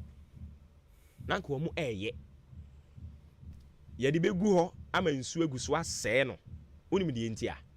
Because contract no a party no a ofi aban mu no ɛkɔkɔ gye no. Omo a omo wasu sisi ade nya bi nni. Enti saa na tie de a yemani ngu hɔ ne nsuo mu ne nsɛe no. Aboro. Ne ye no ka ne bɔkɔ sei ne wanti a yenye o. Ye ye wa wo se ene omo ti radio so no mu di atem. Because ya ne awre ho. Yes, but omo said they will do the right thing, but they are not doing the right thing. Enti bi atem didi e metwena dwen bibi so be ma na ni aba ne ho so. Anything you go for be there, no. I was saying, I was saying, how much, yeah, no, it's your friend, which I was, oh, but now, Bona, which I feel brown in the ready average. Aha, oh, dear, grown, say, better how. You're now, dear, I know I yet to say, she said, Mokwa, and you better house, no one can say, oh, yeah, one word. Obede, I see you are right. Come and see Akim Edim so. Edim so no wo Achim Kokobin e wa Chianse district. Also ba Edim so ha omo ni nsuo. Network. Omo akwan enya papa. car kura ni ho no mo umsi won kura bi wo no ma car ne ko no na wotwe yo enti se car ne ba ne tuja wo a eno ano no when ma ya do tena moto so me kuro mu awo kan wa do tena moto so awo kan na wo pese wo ne do tena moto so ne do akoba bia wo se moto obi ntudia ebi mu de ntaabo epono yi bi ne do ato so na da onyonkwo kwo ho se bi ekosie funu se ekosie funu enti ho se no se car ni kwan so we na gwo no se be 67 years nteye o se car no bia abo bra 67 years na bra boni na nke ye nipa nke so sansa 4 pounds se be ko ho no mo a eye moto e no de ko ho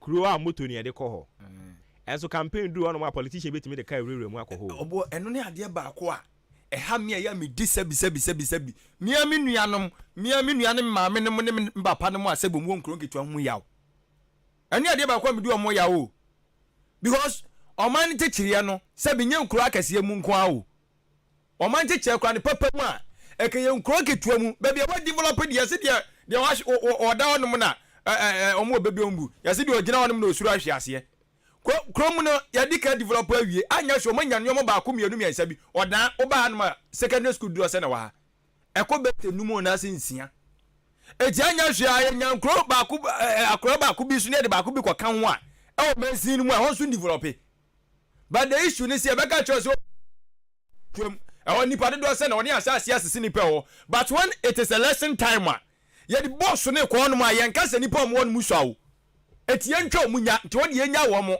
yanka so mo kwa nyanti yenya omo yakoko ye campaign ko petumi wo ho na unya wie dia afuna bega che se wo ye nkro ngitu ma wo de bibi ko no ma enipa do se na beko 67 years me nkro ngitu mu nyina no metu omo fo se mo mfisa mato aba since 1992 be si sabre na munya nsu papa no mo ye munya nkanea enamu mo akwan enya this election nuko asem de mu hyem ayetiawa omo de boss no be su omo nkoto se nya o se na sa wanto nso obi nso beto o wanto obonto wa kura san fa so wunya ne de yin ye wa pet ye obo ni mekanu o ye betu ya de di party ayin fa fo na no musu dodo party ni mo ma fo no beto o mo gwa ukomia mikroma inipa no buon ma azoma dwen ya sebi mo adwen obo ba bia du no mo adwen teze wom didi o machi a enyoma kitikiti ya pone mo mu ntino ade nya pan so ka no defend enjon say nipa no obeto ama no na e wose ya tu twa oma obeto ama no ni ya tu twa oma ahemfofo no mo ni mu kuro mufo no nkasa na se bo se mo obia ngoto aba okay wonu do ntimi nka ne sa ama ni nyeye ye wo ba bi ho no na no kura abeko na ye ayi yeah police station police station agent chairman ya no so ho enti na ye den kokoka de o kan so ara hu sem wo bia asem na ye kan sa no se obo sem ko be kura se ya se bia ya sem wa ye betimi agya aka yiri se den bo so me so odi ankan be ma yen ye be bibia di but what about omo wo fom ho ana da bi o adwene se bia odi ankan de ne ba nti wo kan wanu atumu na da bia na ebetumi aba bibi betumi asi a businessman e be affect the business usika ne ma obaya ne den nti mentina ho nkama no ntum so like decentralization sia semna na me kan se Ghana memu no akoye se game a dia to bibi su na ubia ba se bonisei ye bi wono mo na enya national attention na ubia omo mama mo ni lukure o omo ma ho a onti ase baby amamo ni ehu eye chenchene eye basa cheze den sa no mo na ye wa say ya look normal real flexible or tag because yes LGBTQI+ den ya ti ye nyina obi anso so enya de ye piniam age atum say obema nware bema oba nware oba but abusuafo ano pay eno na ebetu kukwa mu bia ni obonto aduane me ni nkrofo ble eno na ebe beto obi kura utie kura asa mo LGBT nwa no no de ye den omfa ho mpo ndim na se kire kura na bi o radio kro ntimi tie bi and I just say misplace of priority si nkwan ye mpanimfo ye ho ade enka ye person ka Sam George sorry na say ya oye konkon no onye konkron say me mpene ma national 6 March no enkoso biom ka obinya nkofa support ye mfa sika ne ye bibi LGBT ko pejanye no onya nkofa support no me can go for the one man aside no kura no we against but akadi obe sore no madi na chi eno pe na aka Veronica Efia Boatima anope ye da so joining I say good morning Ahenkan FM ocheche nyina anope ye da so joining very me kura se a mitimi sugu me yam sa ade omo nye nipa na omo ye nipa ase Ghana ne treating crofo bi special ne sabi ye bi mu se sabi bi mu ye sabi peduasa moa mi ho no so sa sabi sabi omo enwu omo so omo ye moa no wo mo so na ye adwumaden de hwe omo yi omo na hwe omo yi o ye omo mo nkro ngi to omo na hwe omo yi na de man school da papa man banko tem ko sua de man kwan man nsuo man kane annam o de man ayarsa bia bi nyoma num wei pe ene ono wo krase sabi peduasa wo hwe ni mafi ho wei yati modern wei no ma wo nuane ma wo ade ade be ye be siesie o ma sika ma koko ma utimba ne de ka ho ni edu o ma boro ha we have father bon krata na makoma mfanto aso na fe sorry so nyanko ko ya adoma o chinechi ye kwakọ maachi ye kakora ma de sakora mba kuma so mma maachi se wuji national sika ye be se no to nchen a ye nko district by district ana incro nso assembly member bia be spend uko district a assembly bia be spend enso mi kan krampo na edu meme ne dan kwasi ada odan station wo ye mpra ho regu ono mo ye mpra because on nipa no hu ni se meme ne dan kwasi ada no sika de man no enye enough ntom epra ti enu ase mi nam krom na kro odan kro we pa na ball gu kwan ho nipa mfere nipa nsuro no mo ye adwuma ye fisa uko main station ma meme dan kwasi ada ye mpra enye ska di kodi 67 hwan anniversary ya so nkrofo so ni amanisem ene ene o nanka ball yi enye nipa na de kogu ho no mo nti nipa na de kogu ho nanka ya so de mo ni ya punish no mo because oni pa why na dwen so ma na dwen adwuma una ye so ma na dwen ye adwuma sa na ye hwe so de suppose for mo on mo so mbe enforce law but ye nim law no se ye ndi so ntom mbe enforce ye Ghana asem no so be kan ma de ache nti enya ne kajabi mo be fa ba ko nto aso na fe ye nkomra anapa no wotwa ba pa minute aduase matiefo ni na ache mo kwaba wodi nkate ye ne yegiri se bumbumbo ko de bokrata na poso ene ye denam enianimu medin di kwaku anin kusibu adume ne adwempa hene kufi mensa ena ede de bokrata na poso eba dem de hyase eye daily guide de rubo krata daily guide de bokrata di owura kufi akpalu ono na epanyini po oda Liberal Party of Ghana LPG awom nchi a eye somya oka LPG biema no age so yankonkwa ure ni abre pan so be mampani ewo man konkron Ghana mu na no na o chese an obi na kana sense hwokem ana graphic na kinkan osi da bi ono be kon bi de obi de osi o kan se amanyoku ewo man mu a wo mu na epreso be ye Ghana ye no emu ba ko aye NDC amanyoku no wo metu ba bi adwem bonu wo mutirim ba osi adwumboni o kama asemi wo mu de bia ko atifido framantem voter region owura kofi akpalu se NDC for ko de adihyewo framantem ekwa jadwuma wo mu wie no mto omtwene wo mu koyo mu use and dump san mo de koyo votarians no kofi akpalu na kan wa asem wa no mu sei adepamfo na ebo mami Samiria Baumia abaso Dr. Baumia yere adepamfo ebo na abaso wa no mu sei ya minima de krokopɛ krata bi na tumu nkyene dem di wie eye ensamone sanse ukɔ manso tontokrom a yɛse enkabo ana basabasa bia kosi enam so manipa makomakom yensa atwa nananom ɛwɔ nsedo daily guide anopai adeshimama ya tuaso na medida bokata watudi se the Ghanaian publisher ana ede esommo ene ohwe ne kata fa toso enwotwe na ana wo gba amane ekire mu ese ukopie mu ewo akuapem anafo abato mpesua so a wanu mu MPP amanyoko no nse omoye omo prime minister ho de na tikam omahwe eye firi na wotwe mu awieye na eno na ochem se MC awo mpesua no so nso gina mu bi wo gina mu bi na aja wi ache no wadi ntwo popra wadi ntwo ya bono ama Ernest papa na niso ama isia na niso chini no ti awon sam da boka ta di aba at MC no si form oda sukra di bla no osa preye na me ga so mama ma bi om de ba ye na o mo say se na sitting MP no enko so sitting MP no oh okay na wo nkonko gina oh okay sitting MP no ye se onko akire kura no san beti si mu na akire ono asan si fom obi amo a ai ne botaya na abemu no oh okay say strategy no opese ne edi no na enya nti odi kan ye se o me nko na we ni tisi mu we ni tisi no sa afa die maba nti na emra bibiri no abechichiri we so ya se de o ka se me nko na o unity nti emra ne bechichiri MC no e say MC ni sign na e wo so san you so ye den you na we ni so twen e ka se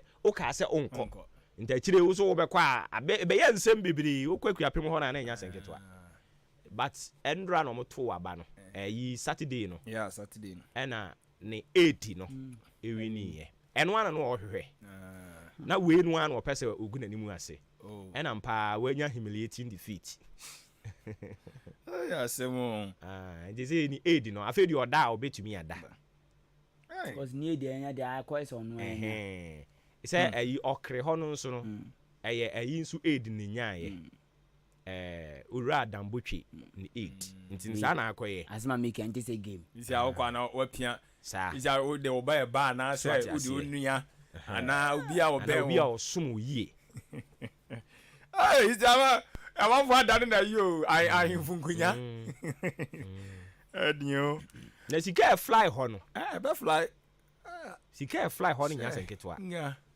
o fu betu ya pa ene ene o ase delegate ene ene yan fa so mo musu ni bi o no mo nya bi di a ya na e chance na mo nya bi 4 years na the Ghanaian publisher akro ya na josadi fonyi bi di aba ene ya Ghana man panyina be de kide wonu kro ya so eye Franketuni de ma MPP osun kokoko amanyoku no Owura Alhaji Mahmoud Bawumia ene ja obie ade bi so na de obie so nyina ne se samno ka sai all Africa Games jumadi agaya die si na so se ye behwe na ya boa ma eye agudie yatimi akoso ye mam hia no Dr. Bawumia osu kopie mu ewo Legon a University of Ghana ya ye agoprama kama yesi we di twam we di omo se omo ana sha ye paka the best ni ana we say ye paka the best ni ana ye stadium ya bi menya sure but we ni de bibia wo ho otimi se efe sa no mo kire efe le se VIP kro nso to be kan VIP da bi o mabo ayi ni bi o ma yenti se kuma se de no yi no abakakra but apart from VIP ni de aka ni nyina wi abehwew ya behwew pa eti we wase eye 1000 seater Legon Stadium enyasam ketwa nti ho nsam da bokatai edi aba na sisa project we mampanyin ko form 10,000 ya mo 10,000 isia omodo mani be kire ho eyi hu beton kakra Cape Coast hu beton kakra ni akotwe we ya ni adwogo no ni asi agya no ho se de anim ya no esipon ekotwe na ni agya no ya de ani kire mu se nkran yo se hene ni e be hye ho so ye tu ni gu ye Cape Coast ba de ani a kire ho ye nyaade ba ko a ye be twena ye hwe so nya bi nka ho ene no so ye hwe so yie etikata fa to so miensa ensam nchechire mu ensoso ewo ho ade wode aba na wache se Owura Asenso Buache osuafo no na mpempen wo hwe akwan na kontipodwumadie suo ye chese isi abema tiesi fom nya asem ketua na ni abre pa hwe se Ghana akwan nyina de Owura mu akwata sapa otwato honom no wonso behwe na adimu nti woni eye Japanese ambassador anase Japanese form obofotene awo Ghana ha woni na kosi nkonya ato adwene kombe so befa so betimi aboa yen na ye kwan ahodo bi a atete aprase ye betimi enso so asiesie ho nsem da obokatai enso ede aba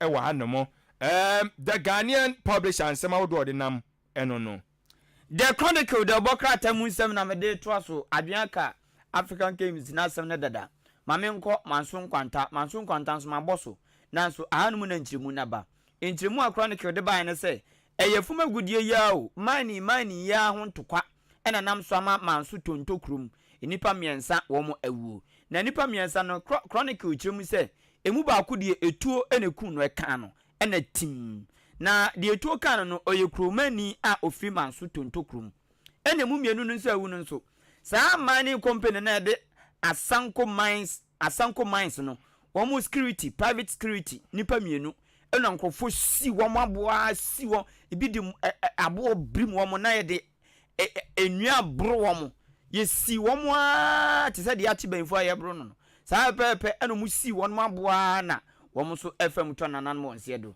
enti emu nkyeremu ena wo mo de ho nsem aba the chronicle the bokrata anim owura speaker of parliament owura aban backbench trese mami frema opare oyinipa bia ye kan hope a ogyama hope pa the chronicle anopay Adeshimama mede the bokrata watu di se the custodian ana de eba na watem se owura Eric Ampadu eja wa hwe akuapem no of MC o wa bone femfram wa guda ni mo ase a chese nya asem ke 20 ne nyina no ye MPP on promise course enso e honum osuafo na hwe amanane dwumadie ne ntotoye esio foreign minister maame Shari Ayeko Botwe wode ne mfonyi di aba eja wono so kiremu se de ne abre enya asem ketwa opese eja oni amama ahodo ahodo no edi enkita ho na eja omo so beboa ye se de be ya eja o man susu no eba na amama nyokofa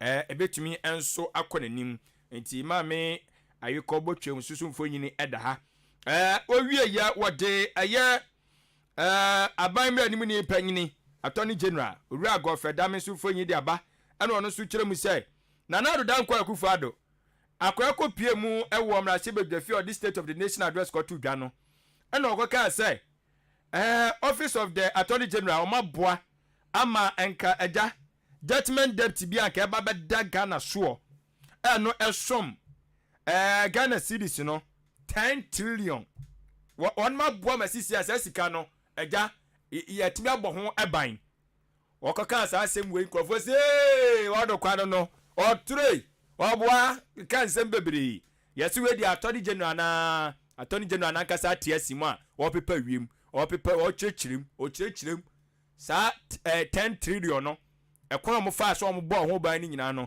o chirechirem nti eja the custodian so anyantobwase on so adimu nsankan nyina no edi aba ensem ni bi kan ho edi kan abrobo so the bokata awdo edi kan dia sun mu dada nti pebina eto na kenkan yentoa the bokrata na poso na soyi me call the daily dispatch the bokrata mu the daily dispatch bo amane say so afo hwe Ghana enyinama hoden so energy minister onumnya format opoku prempe aka napo na ochiremu say nyame adom afiwei African Energy Bank womu dwumadi omu babedie no Ghana ena sa dwumadi besi yesre so ho asem animfoni abahanum say Catholic bishops womu dosun aso mo kan say anti LGBTQ+ de ya aze yesi achi obi e betwe na so ye be mana kwa fiase ye hu se wo a wo hu dewro o fafun ai be ma de onyaku be ma foto a pa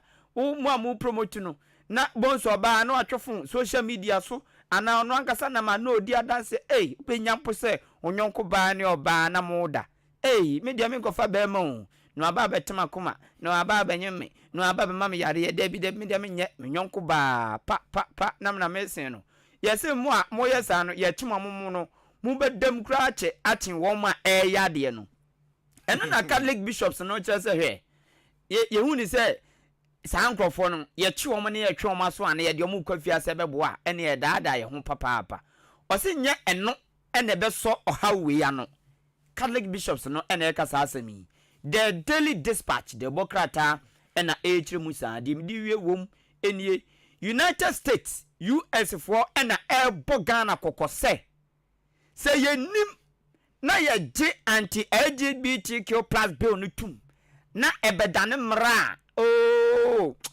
asotwe ni sunsanso be baye so no ya ye benu ye ho se ye ditum enti ye di US mampeni Joe Biden ene Ghana mampeni His Excellency Nanado emfoni na aba amobra se ya o papa mobra ɛna ɔkamfo wɔfa wa mo brɛsi ya ne trɛti mu sɛ ya ne trɛti US fo betumi akɔka wi akyɛ Singapore betumi akɔka wi akyɛ Germany Spain Japan China sɛ mo gyemra bi atum wo mo mam na ye ne ye kyerɛ mo de mo nyɛ okay me ma African po Africa o man bi ti sɛ Rwanda na makɔkɔ kyerɛ mo de mo nyɛ ontumi because nipa no onfe o megu no wani masa na o ma un luku ne down ya ko gu ehun wani masa a kyerɛ o mo poto because bibia ni a na esi o mo so mo moye mo ma yesika mo IMF say o US enye on ya kwaje bozia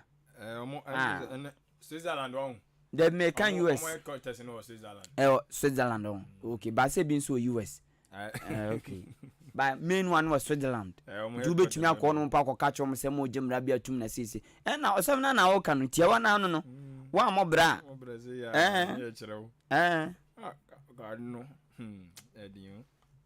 the Daily Dispatch mu nsem no ya mo bo Ghana ya mo bo injina na do oda alo da wona beda onu pressure bia ni nsu pressure on so say he oh da pressure on so say adwen pa one ma wo mesire tumi bia mu ti ono mo wie ndi ono do be ye bia no chairman onu ni contract bia mu eno na be je no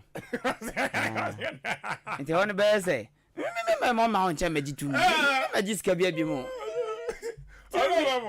me jitum na obufu e fa me ho say de o ka che ifo say me mpem mo fa ma mutum abato onye hwe o na ze ne yento no so ababiem ti onu de ono o si awo jitum o anya ntumo oyo okay ono okay eno na no njintum onyintum na no onyintum onyintum prime minister nam na wo chire zem no nti wo prime minister ben gani o prime minister ai mama yemfa hwan mama yemfa nsi na LGBTQI mfa hwemre obi a ye de si a mfa hwemre obi na ayi Daily Graphic minimum se mo a Daily Graphic calendar no yes o see me check here so omunya release you dabi am so o kin kan o mai na o ma so na o dey atoto form na o manya hint. Oh, okay. Sa no mo kire. But as o mo che dodo ana. Oh. So mo so mo mumra so. So obi anka se wo bu mra so. Yenimu adwuma. Oho. Ene yenim se wo so kra de da ye to aba create me to aba to ni bi sheda. So I say. Enti obi a wo wadwuma ye wadwuma ye slow sa no. I was say o sha ase entem. Na utumi wie ne brem. So I say. Because ono aga ma mi wa address kama yi o declare results kra no na no tumi from to make it no omo ya de wo mo wa na o tumi ka figures ni bi bomu a 2910 mami o tumi ka 2910 nyina na you for them before they no mo be declare na boss masari no no wa enti wo ka say Charlotte say hey some people are really wicked in this country o ye nya atwemfo na me ka we no nyina de ba be si so na me kai se onyame ne bebu ye nyina tan a na mani age ye nipa o ka se 2020 results ya ma mi declare ya na no funfun bebrebe yi omo ankasa omo de figure we ba no masesa no no makofa fofra ba no masesa no Charlotte say e na no o ye saa anka obenya so atena kuro yi mu. Oh, me mamu we kura no open crofo a 77 period say dey adwuma hye omo nsa enne o ma metumi mepam wo mo a mamu wo ka ho mepam totally mamu we say ka me nya tumi a because mamu we ade me nyamia no kura ni prem ya Ghana ni mitimi kere madwene mamu we me trust no mamu we no ma wo ye no me nyini ni kapre basei me come go to get me de be mbo say nyankopon asebo wo kan be ga say na me kana de ba wo say ya kan kura che nipa mamu ade o ye no ye kan say assembly elections no amama suro no papa mami je mensa wona na pamfo me suro wo say e bia ye nyina ya kwa abato so kwakoto aba ne yetumi ka say abato nkwa ye tu bi a sheda enti fa ne say na ye 7th December abato no na e ye saa to kwa na o to kwa na o hwe ya bra o man anso obi akena no atum and to corner out Entokwa na odi bro man no. Na dia na se. Matena se fiti ayi free brisantin abepem sa abre. 4 years mu a. Montumi mfa calendar. Say bia eda say ye be say eda say last update ye was on the 5th of February. February and ye last update and no kan so mo pay a returning officers. Bepem sa abre. Said that ben na ye san kwakoye another registration. Said that ben ye koye exhibition. Said that ben ye koye we ye nyina so yenim say 2024 about one a crucial one. Onso so ni referee. Into what them bepem sa abre ya no address de bia no address kama. Eh fa na address de ko. De enko Oh. Wo adwuma kra de kan fan say be soli gidigidi kra e abato ombre. Enti nka sa afi nka sa abre yi. Nka wo do calendar na badadaada. Enti obi anim de oye. So what I say? Bia bosumi we ye be we bosumi we be because nia obeye nyina so ne politicians yi na ebe ye. Politician be koda be so re ne se ne ye ba be ye yi. I was a quick ye kokko trainee yen crofo. Ye den ko trainee wo mo. Timi print papers na bi de ye hu bi de na we mo na mase na Ghana nsensem no se ye be ko so atena ha ne mo ye be gya adwuma we ye. Na yakwa ko hostu live worship nka sa abre yi ya tontrom awurade asore ko ebe bi ya tontrom awurade asore ko ebe bi eni ma mienu se ye be ko so atena ha pa de a we ni be gya ya live worship sa se ye ntena ha de a na be tu de o manager ho serious o. Oh yes, nka no penka ye di dom ani ma ya sori awurade edo ma hye awurade nsa sori ko ebe bi o. Because ensem no be abotesem. Dey ya so be kan sem ko be abotesem. Hey, yes o mu die so. Ya wo match mu. Ya wo match mu. Ye beto aba December 7th. Yenim safi we ni ye be den use ye be den ukra yenim. I was somebody CI for France so e be govern this election de ko. And so mun di hu djuma nwie. Parliament nso so o ma ko break 1. Aka mo break mienu. Enti so the CI ne ko. Na so o mo ka se ko siesie ne san fa bra bre ben. O mo so parliament no mo ho no no o mo de bre ne hye na e ya djuma. Enti nka sa bre nka wo CI na ko. Ama city we na e wo ho no. O ma hwem. Dia o bia aha no kokoye ni yie we no yin frim mu fa tinka ko famra biem no mo dia unko famra no na nka o mo san wo ho na nka o ma hwe age atum sisi o mo sitin ba ko no makwa ba yi o mo san ko bi maka last one and san ye koto aba e wo se parliament no so na eje wo nkyehye ya o de ba ba hwe abato no so no atum o ko kan o mo se ye mfomo mra bia etu mfomo mra bia nti ye hwe na efa o man no kokoto jam o de o man no koto jam wi ansa na ehunu se wa fomo mra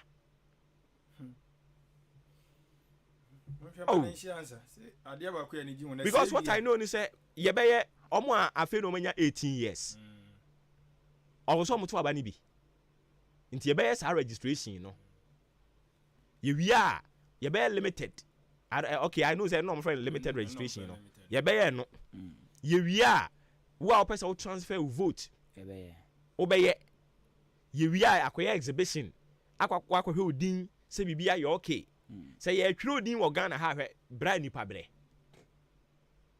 o twiro odin se akwakoto aba hwe bra ye bre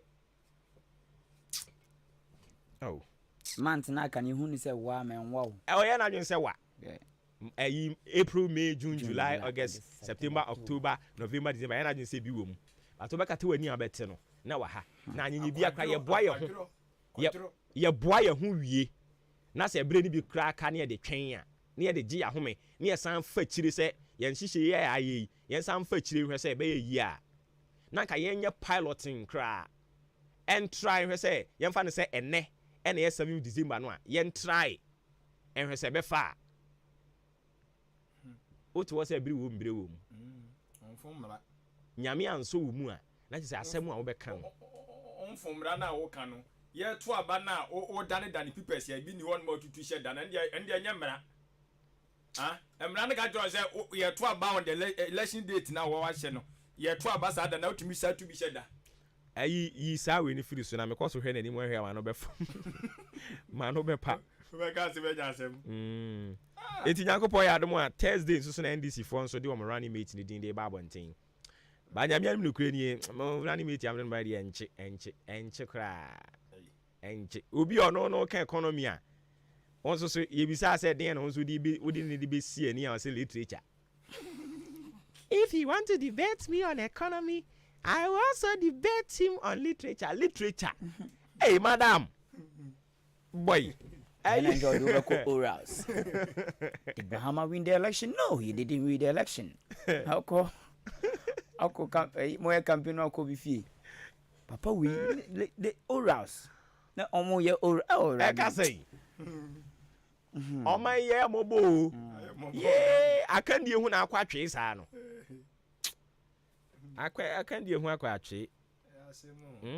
They say you're lucky leadership. You're lucky. Eradi hu ye mobo. Ma me na mase na yem fancy ha no mo ne ja. Yem toa so. Eni enkomo Nyankopon ya adom o ma declare Wednesday say a holiday. Yebehwe. Say yebekọ ni senyo, yebehwe e de ho amanebo no e de ebebrem. Me di ka che se wokọ Asante Mantemu a regional minister ho no mo ni bu afu pa, ni bu afu ECG4 e na Gridco. Also mo be demonstration chenchirenche e de atia wo mo. San se de o mu dundundundum as nkane na Asante Mantemu no. O mo hunu ni so o ma hyeda. E agenda. O mo pese o mo ye masantefu obufu. No o mo to abade ti aban no. And into Asante Mantemu regional minister said, or no one can say be did dom wenim ama omo aye demonstration kese e tia ECG and a great co. Endra oko enkran, especially omo ewo West Hill small hono ano e de Kokowura Central Region Kaswa ene impotemo no omo nyina e de summu na omo nyina e de summu omo de summu Great company for the nkrata ba abonten a omo epa ho akyɛw sɛ enye bo apayo na eyemfidie ni bi na ɔhaw kakra ɛba ho ɛne nti omo mfa enkyɛ Gridco mpanimfoɔ ɛno no na omen yi ɛbɛfa kakra bibia bɛ kamade amayen moai Ministry of Education through Ghana Education Service at the krata ba abonten say initially no omo be ka kire Ghana for say yen kasa ye ka Ghanaian language especially tree no omo ye no optional BC registration no e be koso no enye chinchina asakwada no en register so obetro tree anaso obesua tree ye kan na yeso mu twa ne si no makwa kofa krata bi di aba a omo kire se eno kra na me san check ye still optional optional na ye ni mpanyefo bi di ho nkomo because me de me nti ase say Ghanaian language na ye wo Ghana man tia ye promote Ghana ye niema ye promote ebi ti say ofre ni say ye nkasa ye duane ne nioma nti die nti na ye ma Ghana kasa eye option say opa memfa ni akwakofa obroni kasa eno de ye say compulsory English language wo betwro wo ankasa okrom kasa ne de opa memfa ho na ewrade wo hu ye moboy ma yemfa sedama boafo a omadaro ma mukura ye mu ama yegusu aye somo ye koba enkomo no bebrenu a wo ho ye de bema wo fela bia nso wo se ma wote ne de bema wo se nyame ya adom a wo kina e na vetting committee parliament ministers no mampani bubo mudin se omonko other ministries no ade a efi wo kene ko na vetting committee no ebetena ase e wo parliament na omahye anototo no ase okena on the 5th of March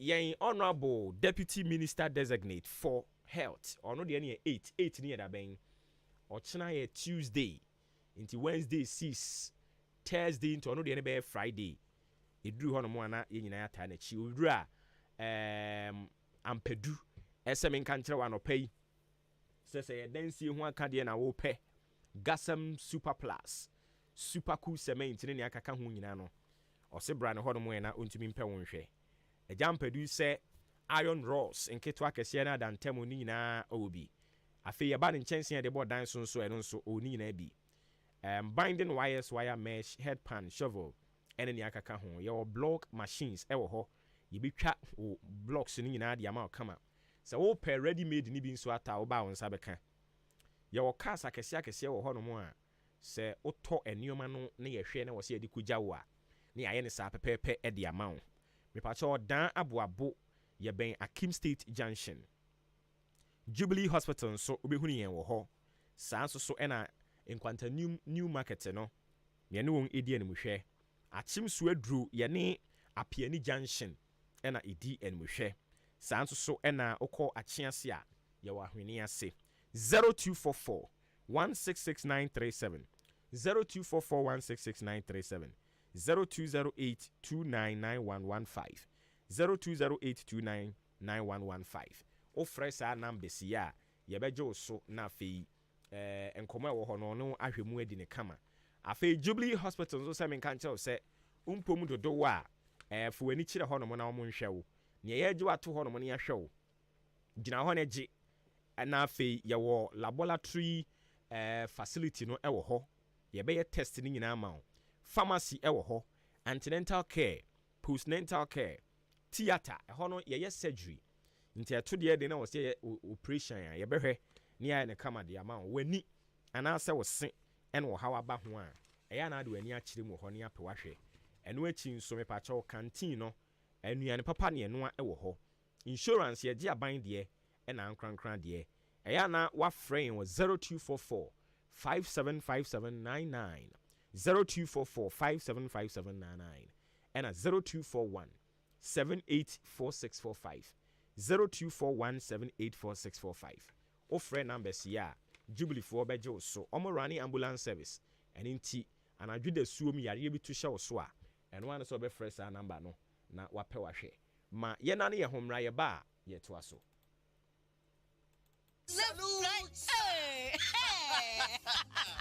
When we send your police in your draw, Imbusaba Mesa Amama Huaden. Refuse to grow, any offense will be count. And what day immune system or Yankopon, and your ready pediatric Samoya Hubano, and Nasa Wunum Imbusaba Mesa, a peja immune system Nabribia, Ya Yarientimu. Sasa dear, a month for the one, the Imbusaba Mesa, Dronua dance yes, and Yarua who run Nipa and Nina Etimi Banaso, and in Yarua Cassian Kaya Wutini D and a honka. No, Yamwa suing no, a boy who buy every home. And now woman pa, one dada, no monum doctor and Rono, and num Imbusaba Mesanoa, and Momo who are deep in tea. Ya woman timpose, Yaria Esomo. Imbusaba Mesa, a walk Kansi, and you may move Bia Yato in row. At to form fresh 0246 208496. Imbusaba Mesa, police in no adrono, and Kratway FDA. Asayasiye. My Lord, who began it? Asasira, Bemani, which are for me to Manaido, Pepiasia Pedu, Chechai, Onyemreda, Semen Saluto, Salute, Simpio the Puffo from a Bajaman, Gasam Super Plus, a latest, or Swabro War, and Sronsios Ravia. Would you have Payaramo Kusisi Tower? A wound to mean take, and the Gasam Super Plus, cement from Pepiasian Pedu, and your waterproof, no waterproof, no this super cool cement bar town in Ponet, Masan. Contractors and it, Jen 42.5 hours super strong cement and also dada. Iron rods are papa, nails are papa, size beer.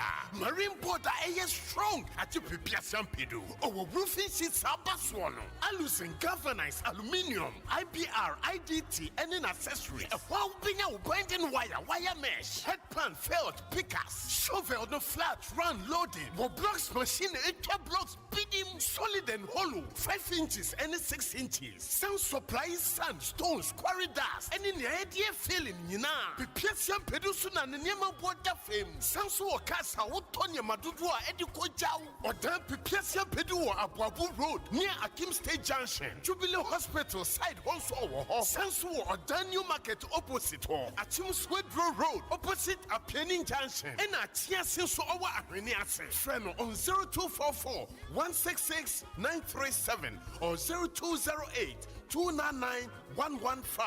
Pipiasian Pedu Enterprise, Anna, identified secret provider. Abina, yani tem yankwa e wo se me kopɛ aduro no mu. Me nante kakra na ma bre. Awati egu me so. Me so me ntiapo. Maye hojo. Ma posu tutu me. Me chinkase ye me ya. Me ntini mo twetwe me ankasa. Iboye. Ah, na awafa ada mo so ane. Won chenkra na ebe yo. Yantiapo na anwum ye. Me dia je. Na heba fo ya wo ye na heba mix ne na fever mix no. Wo mo de adufufuo bia badwa so a ye fra no na Ibo mix. For general well-being, I don't ask some area. Ambassador, between Jumaden, na Ibo mix no, a yema will be on to mina, and Nasan Honam Yen, a Tumian to you. One more can cane. What is your now crowd? Na you know my 2 year yent mini dean's way. And no namobe here, na herba powder, a best Munipediano, and what didn't be back, no Driani by a day, I'm a multi-beady. Na herbal powder. Not even a boy, and then our pharmacists, herban over the counter shops. Dudua, na herba ventures. For 0244 774 206. FDRG Jedin Kratoyatum. One day, no be 2 days. One day, only one day. One day,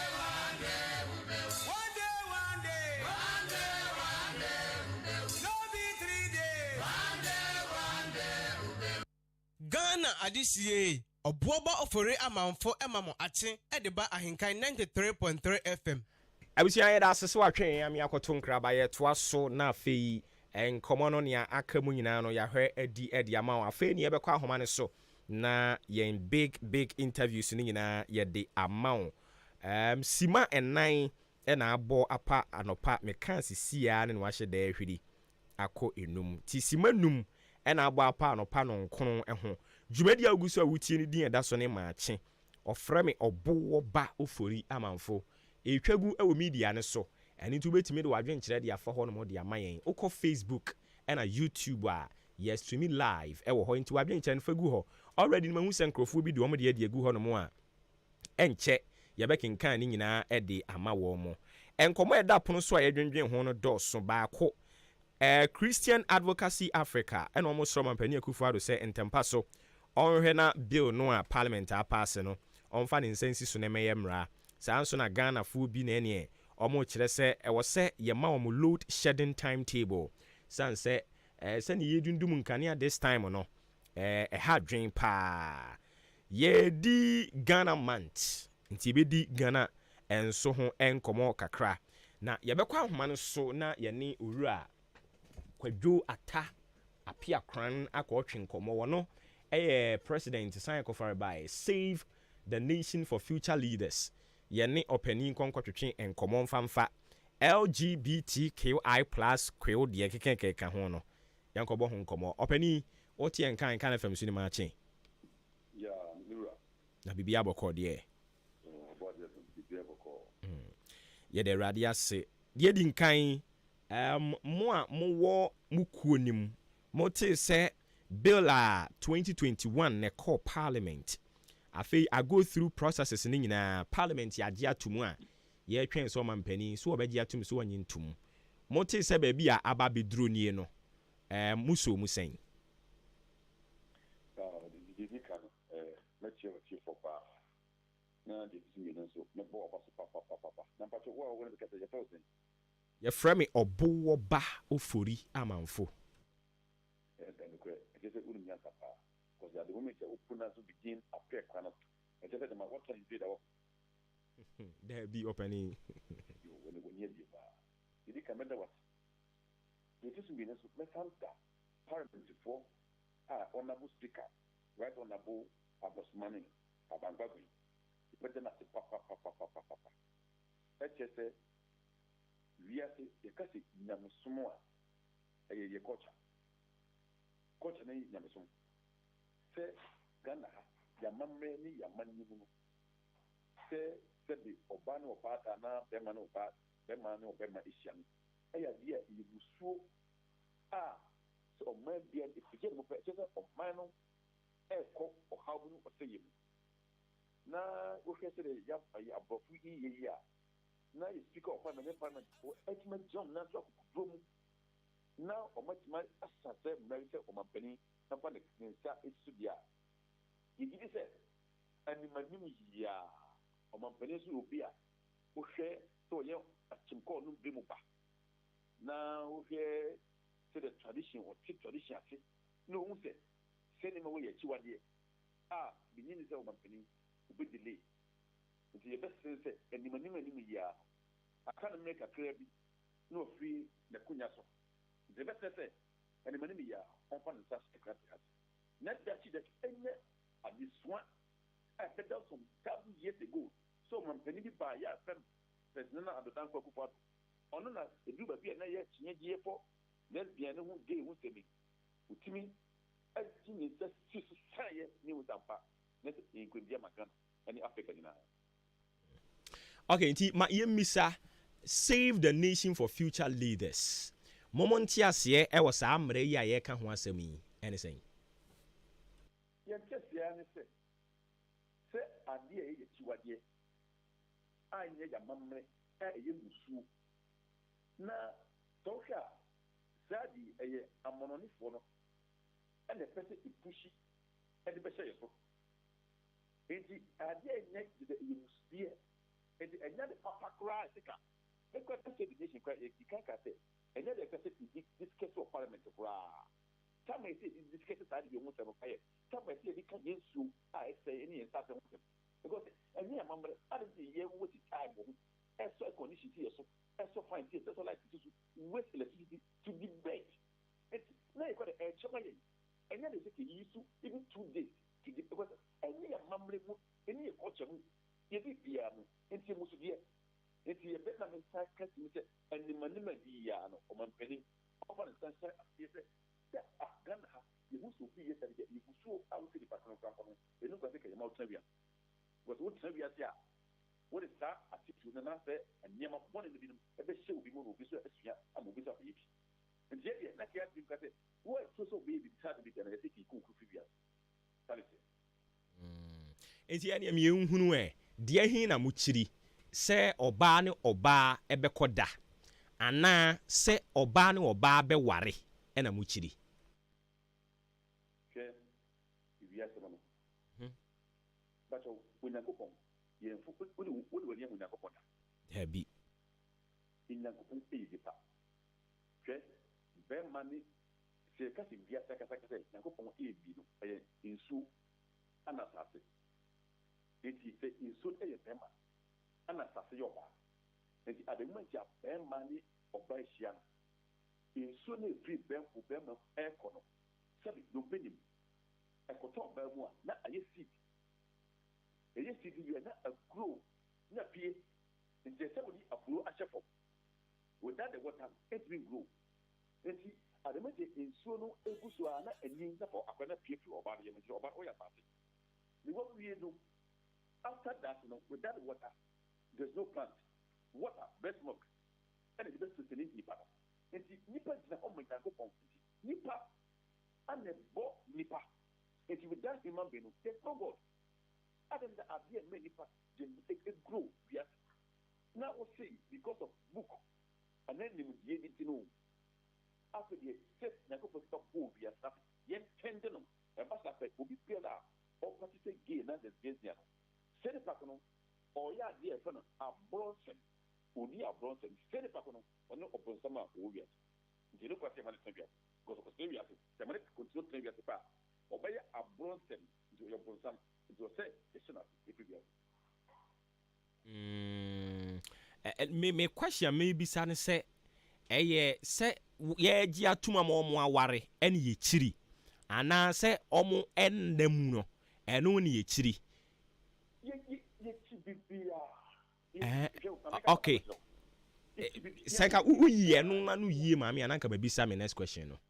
Aha mɛkyɛ sɛ ọba ni ọba ware no yechi ana sɛ bɛrima ne ɔbɛrima nso ɛware no yechi okay ɛyɛ musuo ɛwɔ yɛman mu yɛ musuo koraa na nnaeɛ no nso yɛno yechi koraa mpatɔ bɛrima ne bɛrima bɛtumi da ama na nema no nti yechi awareɛ no kyiri nnaeɛ no na obi kɔ obi daa mu hunu ne ɛkɔ so hɔ hwɛ nepatɔ sɛ wodi aburo hyɛ fam a ɛyɛ den a ɛbɛpii enti sɛ ne na woyɛ ne yɛn hu a ɔkyena obi bɛfi enti yɛka sɛ security is the eye of the community enti ɛnyɛ hyɛ mmara no ne gye mmara no too de nkumdeɛ a enti obi a expire ɛma obi a enti wo nipa kɔ bɛtena hɔ na nso obi yɛ na wambo alafo no ɛka wo ka no ɔde babɛyɛ wo ba na wadaro ma mmara no wanya bi akenkan bill yi a yɛka ho asɛm yi watumi akenkan bi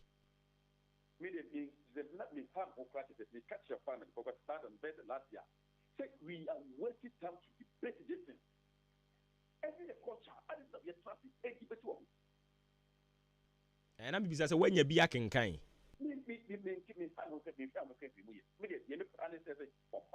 president no and can cancel the event that is apa where but you so best at it no go see ku see you kokun because you become you are able to this society ba wo position unyi ni sa no odin dodo where but you say we start with ni plan na obesa na bacho enyo oba na wo ni be man ni for ni ma me guy enti adementi awo ye start na si yen hye ma say where but you be ku no e je so person o say ya enti ni ne ku e wona person wo hye ma na to say where but you say we start no ye tu we ku enti so o kwa ya na se wa kasa wo se oye obonsa oye abonsem enti se ye sure na eno no nyankopon na se mo nko saa akone ma no ana mo ana mo hunu ne se mo ko yeye se ye ka se nyankopon ko se medical check se hwe e unipa wo be ko ba bi yes ye bia bro ye bia fire ye bia mango but se nyankopon e bia e unipa be bia ye so enti fama obi o ye fama bia e gina o ma nyankopon e go eso na fa bia so when bia wo timi bia e bia na e bia na and yet nipa ne die bia na na apa and the nipa di bia sia na ko ne bia and the nipa representing God and the mic but ye bia ye can guarantee ye ka say ye di beti di hu dem no pe yesu ta na se ye sa ta na se but it's so na but expect na se so expect nipa Enti ekuo bi nso betumi asori aka so mo amon so se ye nsuo ne yenso ye che o ma ye mo mutuo nku om o ye ne fa se me da ko parliament together me da ko parliament 2019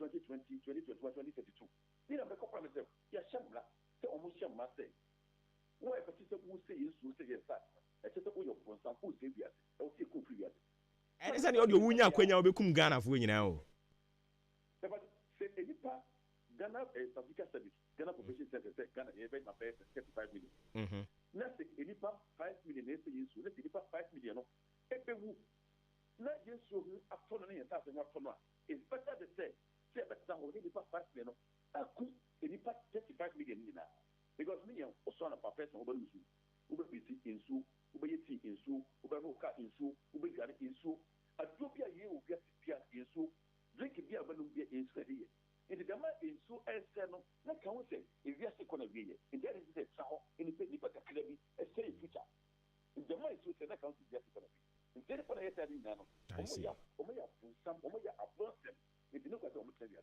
so omo tɛbia se pa the next generation no ni do ne wiase nsa enti se kom free ni wiase nso aya Adwuma ye na ase ne fancy ha nyame ya adom a ye besan aba wo nkyɛn betoa nkomo yi so yo we dama se pa Openi ya rekɔ twe nkomo edin a oje so ne Kwadwo Ata Apia Kran na ye ne nkomo no ye founder Edema Save the Nation for Future Leaders and into ono no wo mo oje oman no de esi hɔ de amada akyenkyirima ekwan yo mbefa so no so mo botuo die nyamra nsɛm a botuo kun ntese ye kwan erade yankopon papa ebe kunipa ebo nipa kum za bom tu kum za ye nyina besa wo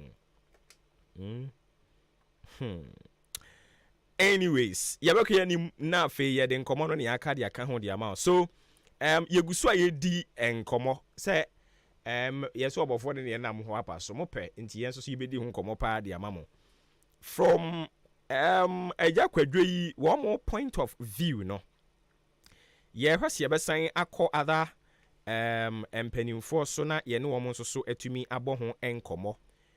Papa yi deɛ ɔno no bɛkasa de ma save the nation for yɛhwɛ sɛ yɛbɛfa the human right aspect no nso so ne akɔkɔdi hɔ no mo nkɔmmɔ. Afei yɛwie a ne yɛakɔ prison hɔ no nso no wonim sɛ crime check foundation for ɛwɔ dwumadie bi a ɔmo di a ɔmo deɛ ɔmo pɛ sɛ yɛ prison no koraa no yɛyiyi nipa no bi firi hɔ because nipa no bebree wɔ hɔ no mo a obi wɔ ha ɔkɔwie abɔɔdeɛ obi kɔwie amako obi kɔwie a obi aburo obi koraa deɛ yɛsɛ ɔkɔ fie bi mu no na obi aduane si so ne mo ɛmo rice cooker ɛkɔm de no ɛna owura fie hɔ no na ɔpae ago bi anye so ɛna ɔtena ase fam hɔ sɛ na deɛ ɔno aduane no akɔwura adwaeɛ a ɔdware nti ɔbae na brantie yi atoɛ mo no deɛ si n'anim akyɛ sɛ ɔno deɛ wate bia wɔdi aduane wura ne bɛhu yɛ a ne bu afu aden nti na obi aduane ɔba bɛte bia die yɛnkɔ ahoma no so na afei yɛnkɔnkɔbɔ nkɔmmɔ yɛne owura Joseph Wemako yɛne ne nkɔtwe nkɔmmɔ owura Joseph Wemako ɛyɛ executive director at the Human Rights Reporters Ghana. Yeneno enkonkonkobo enkomo. Mr. Joseph, if you can hear me, good morning and welcome to Ahenkan FM. I can hear you loud and clear. Fine morning, and once again, a very good morning to all your listeners. How are you doing? By God's grace, I'm doing fine. And you? Great. We are also fine here. All right. Before we even come to the main question, I would like to know your stance on this whole LGBTQI brouhaha. Okay. Thank you so much. I mean, I am a human rights activist, a renowned one, of course. And we are talking about the rights of human beings.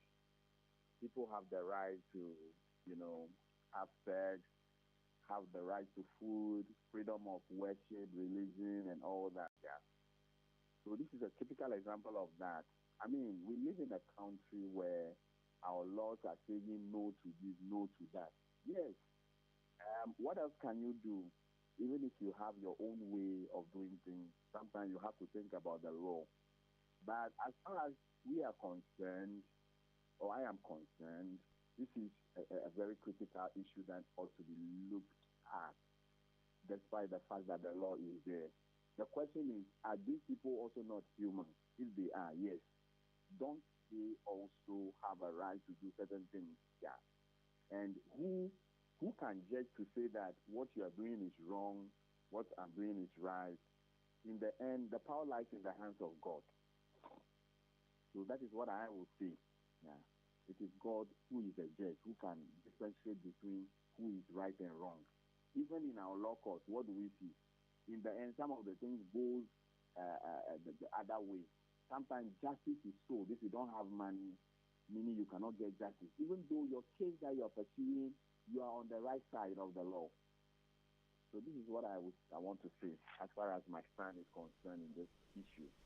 And you are basing your point on biblical aspects. Is that right? That's what I mean. So I would be very, very glad you state your point very clear on that. I will.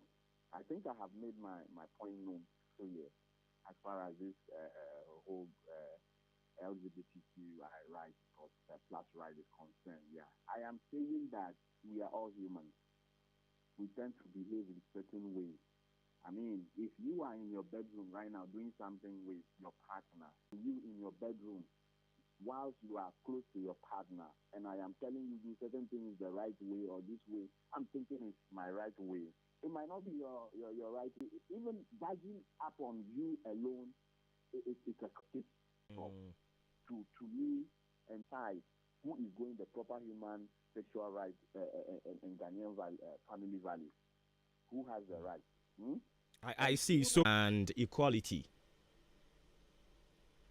Are you talking about the bill? I'm talking about the bill. Since you've mentioned it, I would like we talk about it. Well, I don't see any alignment as far as I'm concerned. It's a whole bunch of law or something that they are bringing up just to hold people by their neck, that they should do things this way and that way. And this is what they are seeking to bring into the law so that they can control people regarding how they live their lives as far as what they do in the bedroom is concerned, which I think it's wrong in my opinion. I think it's very wrong, because you cannot decide on how somebody approach sex, or because if this bill does not criminalize, when passed into law, when the government assents to it, it does not criminalize only the homosexuals. The heterosexuals, including us, also have to, even journalists like us, also have to bear with this, because there are clauses that we don't need. For instance, as a journalist, they are saying that if the community, the LGBT community is doing an event right now, you don't have the right to go and cover and say the side of the story. If you do that, you are promoting it, and you are liable to go to jail, maybe from 3 to 6 years. Does it make sense to you? So the whole thing is confusion. It's confusion. As far as I'm concerned, it shouldn't see the light. It should be thrown away. Even though we have resisted, the president should reject it without looking at it. Okay, so it has gone through the processes, now pending the presidential assent. And you are saying that the president should just, strike it out. No, yes, the president should ignore it. Because if the president goes ahead to assent to this, it's going to bring about consequences. Maybe we might not feel it now, but later it will affect us. Because as it is now, the United States is also threatening tax aid that comes our way if the government goes ahead, if the president goes ahead to assent to it. I think we should just allow people to, live their lives, enjoy. There are a whole lot of things that we should be thinking of fixing: our economy, how to get support, how to fix unemployment problems. Youth are coming out of school, no job. There are a whole lot of things to focus our attention on, not this particular bill that they are pushing through at this moment. So the president should rethink and not do something contrary or otherwise. Okay, so are you against the bill in its entirety or portions of it? I mean, if something is not worthy, do you just reject it, or do you accept to some point of it? Because if you look at the Bible right now, people consider the Bible as holy. Even though people are saying there are certain scriptures, some Christians hold the view that there are certain scriptures that are not upright, they should be taken out. But then, how do they carry it? They carry it as a holy Bible. If the Bible is complete, then maybe that holy shoe, if it's incomplete, that holy should be taken out. But yeah, they take it as holy. So in that case, I don't see anything good in this, because it has clauses that endangers people's rights and all that. I feel it is something not we should say they should take some out or no. I am against it entirely. I asked that question because in some part of the law, the bill, so to speak, the proponents made provisions for people who are already victims or people who are already practicing such acts. They made provisions where they will give them counselings, take some of them to rehabilitation centers and all that. That is why I asked that question, that are you against it in its whole entirety or some part of it? My brother, I have made my point known. This is something which is not whole. Once it's not whole and worthy, you cannot say you are taking some part out and keeping some. It's better you leave it, because at the people begging you, they have a problem, come and help fix that problem. If they have such problems, then it's their personal problem. It's not supposed to be you who say you are going to help people do this or that. Already there are a lot of problems that we are dealing with.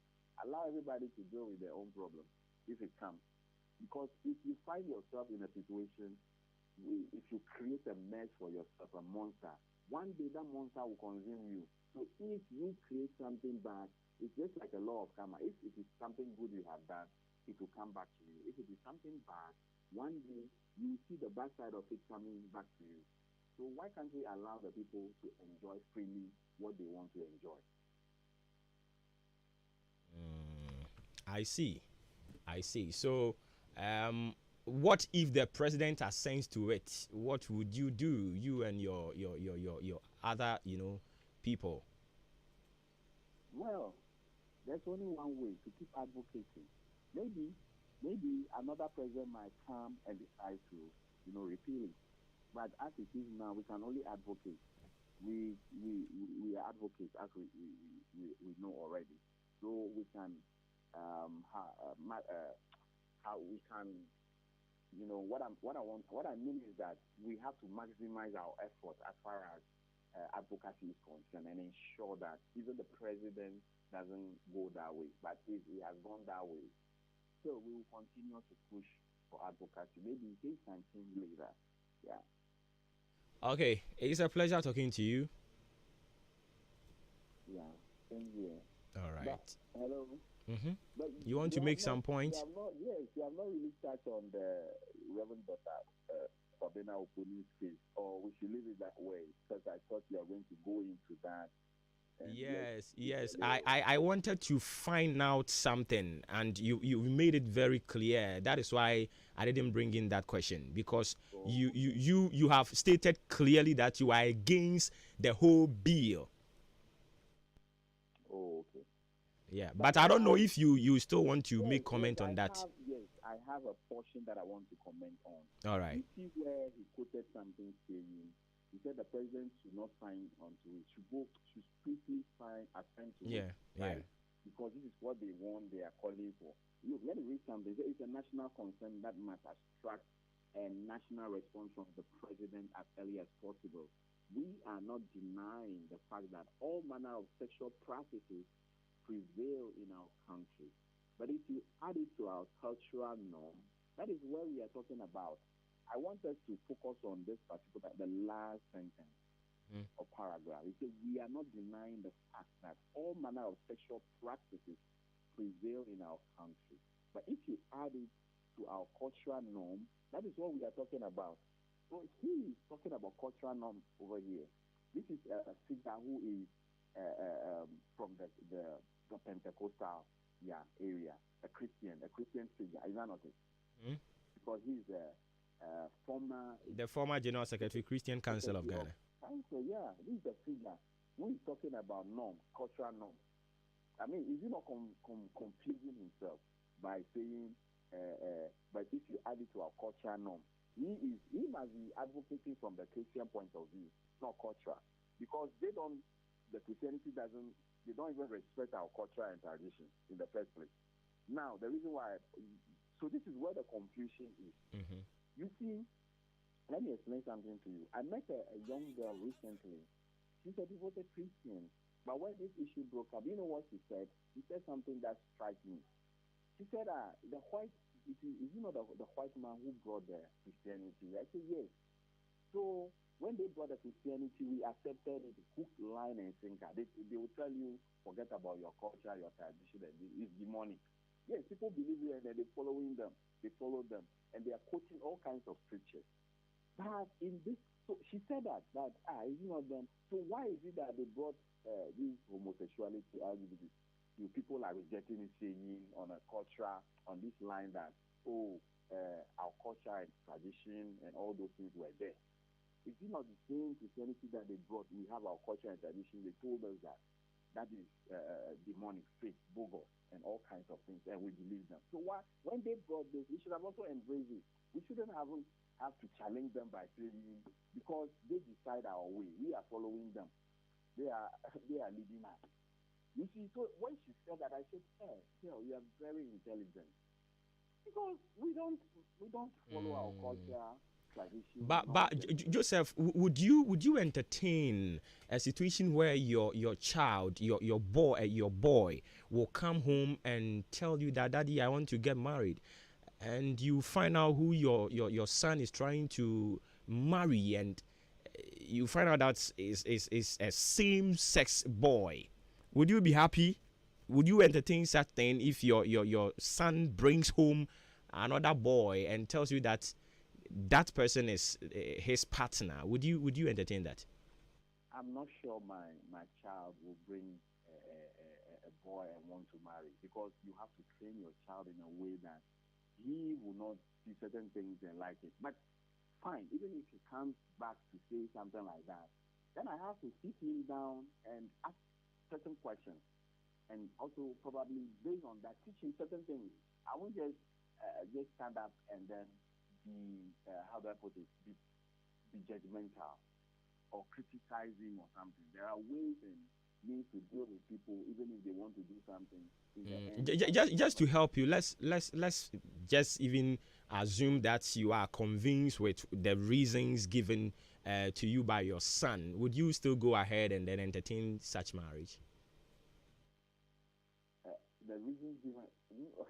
You ask your son why he has decided to go on that tangent, and he has given you his reasons, and you are convinced. Would you still allow him to get married to the boy? Well, it will, based upon the decision you want to take, it will depend on you and what you want. And I am saying that if he finds that person and says this is what he wants to do, in the first place, as a father, I will talk to him the way he should. But in the end, I will not control him on what decision he takes.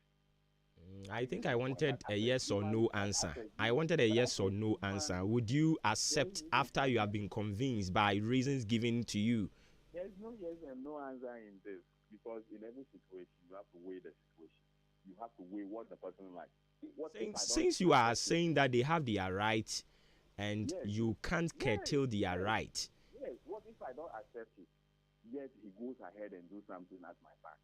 I have the right as a father to say this, but it is limited, because if you have found a woman you want to marry right now, and I said that, that woman you want to marry is not good for you, and you love the person dearly, at the point, these things can create confusion, But definitely, in the end, your will be done, because you are going to live with the person for the rest of your life.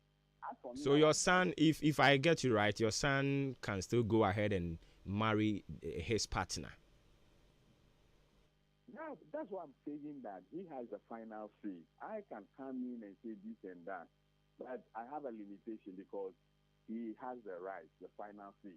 I wouldn't control. So he can go ahead and get married to his partner. Yes, that's why I'm saying that what if he doesn't assent to whatever I have suggested to him in the end? You see that the person will be doing something and it will not even come to you, because at the end of the day, he will live with the person that he suggested. Are you getting the point? So he has the final say. That is what I would say. Because so something that you are even finding it difficult to give a yes or no, a definite answer to. Why would you say that we should entertain it here? No, you asked me a question and I'm giving you an explanation. In certain cases, you cannot say yes or no, but based upon the answer that I have given will determine whether I am saying something yes or no. But because it's not, this one cannot be yes or no question. You brought somebody you want to marry, and your father says, no, don't marry the person. No, I cannot say that. Maybe I will sit you down and advise you based on certain conditions and certain, I will advise you that, this is probably not the right way to go, or this person in the future will create a problem for you, this or that. But you will decide finally if you want to be, because if you said no, there's going to be a conflict. Yeah, so you have given all your good counsels, but he has decided to decline all of them and go ahead with the marriage. And I'm asking, would you support that? I don't think if I say no to something, I will support it. But I will still leave that to him, because he has the right to decide who to settle down with. That's And what his I would right, do. his And right let me- tells him to let go me- ahead let me and come get out- married. Let me come out explicitly on this once more again. I don't support gay marriage, homosexual marriage. I don't support that, to be honest. Myself, I am straight. Are you getting the point I'm making? You don't support it. Fair enough. So, what is your point? What is your point on this whole My bill? point is you don't say based on cultural tradition values, you're going to force somebody to go a certain way you are going to fix certain laws. Okay. So the premise of the debate shouldn't be on biblical or cultural aspects. Yes, that is your point. Absolutely. I see. Because we all believe all kinds of things. It is not only Christianity or traditional. People believe all kinds of things. And as humans, they will keep believing. Okay, so if you don't support it, you don't support the same-sex marriage, what are you fighting for now? Oh, I am fighting for the right of all. What right are you fighting for? Should be able to Right to marry or the right to have sex? Any way they want to do it, because even heterosexual is sex meant to be. This Mr. Joseph Wemako, it's a pleasure talking to you this morning. Blow job people do in their privacy. You follow them. You see how they do it. I see. I see. Only God. I said in the beginning. All right, your point well made evident. It's a pleasure talking to you this morning. We will come to you as when we find a need. Thank you so much. All right, Joseph Wemako, Human Rights Reporters Ghana, Mr. Kill, or see be a real man. Ebe buama with sexual energy na kosro. Okompemu a obeche. Ebe ma usisi ni ukutu dwimu aye ding. Ubenya ahoɔden obi hɔ yɛ adwuma kakra bi ano abrɛ ɛbɛte ne nyinaa so ebe boost wo immune system no ebiom wo libido a ɛso ate no ɛbɛma na san ba back ɛbɛsan asolve premature ejaculation ebe yi ne nyinaa afi hɔ afi obi wɔ hɔ no mo a bibi de no nsa ka no kra ne me nsa me ha me ya ne nyinaa ebe yi afi hɔ no mo de ama wo afi yi Kunlun Ghana Limited assign ewo hunchun capsules. Hunchun capsules no. Oti hunchun na just yaduru China. Hunchun capsules ni be treaty wo urinal disorder. Ubu ha ojonso a ne bia kam. Ubu ojonso obe gina fa akonsa be chima. Ebe yi ni nyina de afiri hono mo e de ama prostate. Ena etete we be yefiri afi ye wo Y ye wo X and Y granules ne so wo ho. Low sperm count ebi ye fi ho araba bazin tablet no so eno ne ye ma ne dia menstrual disorder okwa fichira a ye te wonka ebi nyina fi ho ye working tablet na BP ebi ye fi ho LB amoafo achimdan nana chumasi ochiniba Kennedy War Green Pharmacy Mark Dakon ewa chiase Francis Mensah ewo asin fusu Sanso na Mama Doris wa asimfusu. Yemfre Kunlun Ghana Limited. Ewe 0545 906 665. 0545 906 and a 0504 906 Eno any number obefre. Bright Senior High Technical so oje mofrano na wamomo nchire kama pa. A great science, business, general arts, general science, home economics, visual arts, technical, ni nyina oba. Ye bachelor kama. Kukren to me any war. And no Eastern region here. 0242 071185. 0242 071185. 027714 7727. 027714 Bright Senior High. Also building dreams, shaping the future. Adwuma-Adwuma from Point Enterprise in Susuni. Or some can show say provisions na wope say a year cosmetics in spray no money sa anyo no samana no money ne ka ho e na wo pampa cho ko ha onsa ebetumi aka bi. En wechi nso no osan eton ensuo na drinks Frimpong Enterprise asan akwakofa electrical shop de aba into electrical cables, electrical bulbs, lamp holders, wall ceiling fans near regulators, afi multi sockets, ropes, poles, pop lights, no near ho pliers, no fridge guide, course no 3 pins, and then can ho. And on no Liberty Quine so oni akuna na abro sign die mu hwe. Me pacho Mandarina Hotel ho provisions kese no behunu yen.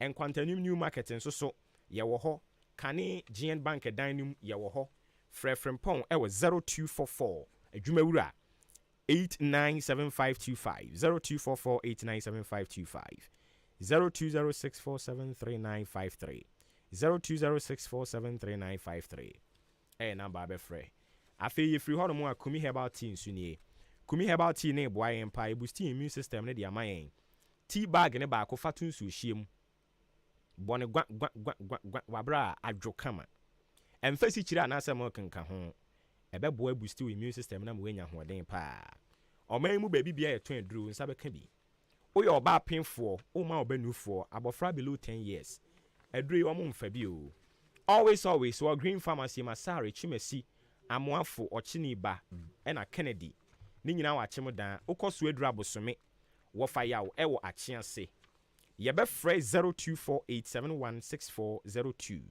0248716402 0503785656 yem free na eja Dr. Paul Kumiminta onye enso ne yemo nkomo afei Afrakuma Community Hospital ono nso boa yem pa me ba cha odihie bi ne ho mfa no owon kran ka che ne se wonko Afrakuma Community Hospital eno ne yefie ne fie okwa ye behwe no ama ne ho ato ne pa etwe na etete no fa ne kɔ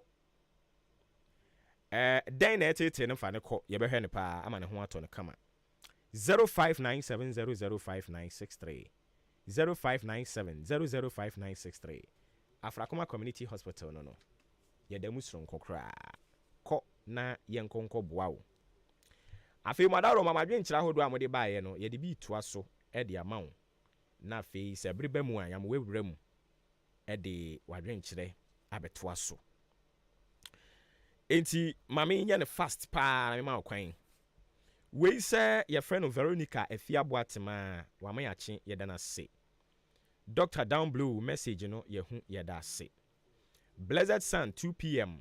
Asante Mampong osi nyina mom yenka mom niem build Ghana yepe nso de e unipa ba kope ne betumi aboan ama yensaka iraje DM ne dia ono nso so eka ero no owie na wo so chia mpanimfu bi a wasom lai wa ha Honorable Mrs. Joanna Apia Jumo also a former Deputy Ashanti Regional Minister Ochiano Komensa Pillar 2 and so say Unyankopon ma Dr. Bawumia Nkwatenten na watimi dia bedi omampani no Joyce Anim and so ma nyina ache Ebenezer Mensa Big Wing ono say ohwe the free takra de sisia yedana se Teacher Kuju teacher constitution we am ase ono so say facing two major problems NDC and a sika 7 and on how wow mine no enemu pa and once yama kwa NDC eba akonya no so biom Alfred Owusu ansa or say you are doing a great show for Mother Ghana unyame nhyira pa me wo Airport City Accra also ochia Danish Miracles aboaje and wo mu akaka ho yeda na se enti we mo ne adwenkyira hodo amode baaye me pa chawo afei ye beba homa ne so na onso so do de abetoa so amayen 0201944485 0201944485 and MTN no so ye 0554820910 0554820910 obefa ho no mo e de aba na fe wodo de abetoa so amayen 0201944485 and 0554820910 why na de na bay and say bre ne ko ye kasafa den ho okay ora ha mo te ben ka ma chen Maji so many. Na bibi aboko de. Nyame adu ye ho ye. E de radio ase. Dum so aba na de ye hu ye de hia. Pacho meka te dum so bia ni Ghana. Senia na ye ni. Enti adundum a ye experience ye no ne de hia. Yo medawati ka eno na nka obisa me ka ni anka ebe me de. Medawasi mamincha wachi po enano pi. Electricity Company of Ghana ye sumo manfo a yeshia challenges bebree ewo ejumadi mu emo mudi mani beto form a enkamia efi akotia box supply point eba odan eko asamankesi eko ebiko akọ akotia eni kedi eho nyina efi area no your box supply point ewo akotia ena supply odan new dream any other areas asamankesi ebe na over terrain a ye femu na ye de bram na ye ekwaye mu na say india bebre ewo kwan mu a itimi ema yesha challenge ye wo challenge bebre ma ko ni say weather no ekoye hotter ye wo Hamatan season itimi shia bushfire na etimi ema yenkania no etimi edudu ena yesamba rainy season so a etimi eshia challenges ye windstorm any other issues etimi ema yenya outages recently me fan say eno any way nyina ebe every your operational area ewo eastern region yeshia challenges makomo bibi in farmer bit me bo na post best for etimi ebo atofo na ema yeshia kania outages omanfo ede omaji ekọ baby nti eba ni sanso a enye honmo na electricity bitimi solve problem no ebi o wa na insio kra ekọ na post na bubu nti o say electricity yedum kania no na yetwen insio nipa etia na yetimi afa kwan so akwa kutrisi ehu bebia sa challenges no ewo nti metime di say anyoma we na ema na say yetimi asia enkania bindum na semobehe so a yetimi esi na say yesoma mo na nkania no ejina so na eto de bia yewo system preventive measures ewo ye system a ye de brem kania ahoma ni ye edunyampe ompese bibia ebe kan nti semobehe a lines a ye de kania no enam so ebrem nyina broni friend parallel omunam mienu a ubia ho nka ne ho omunam miensa ubia ho nka ne ho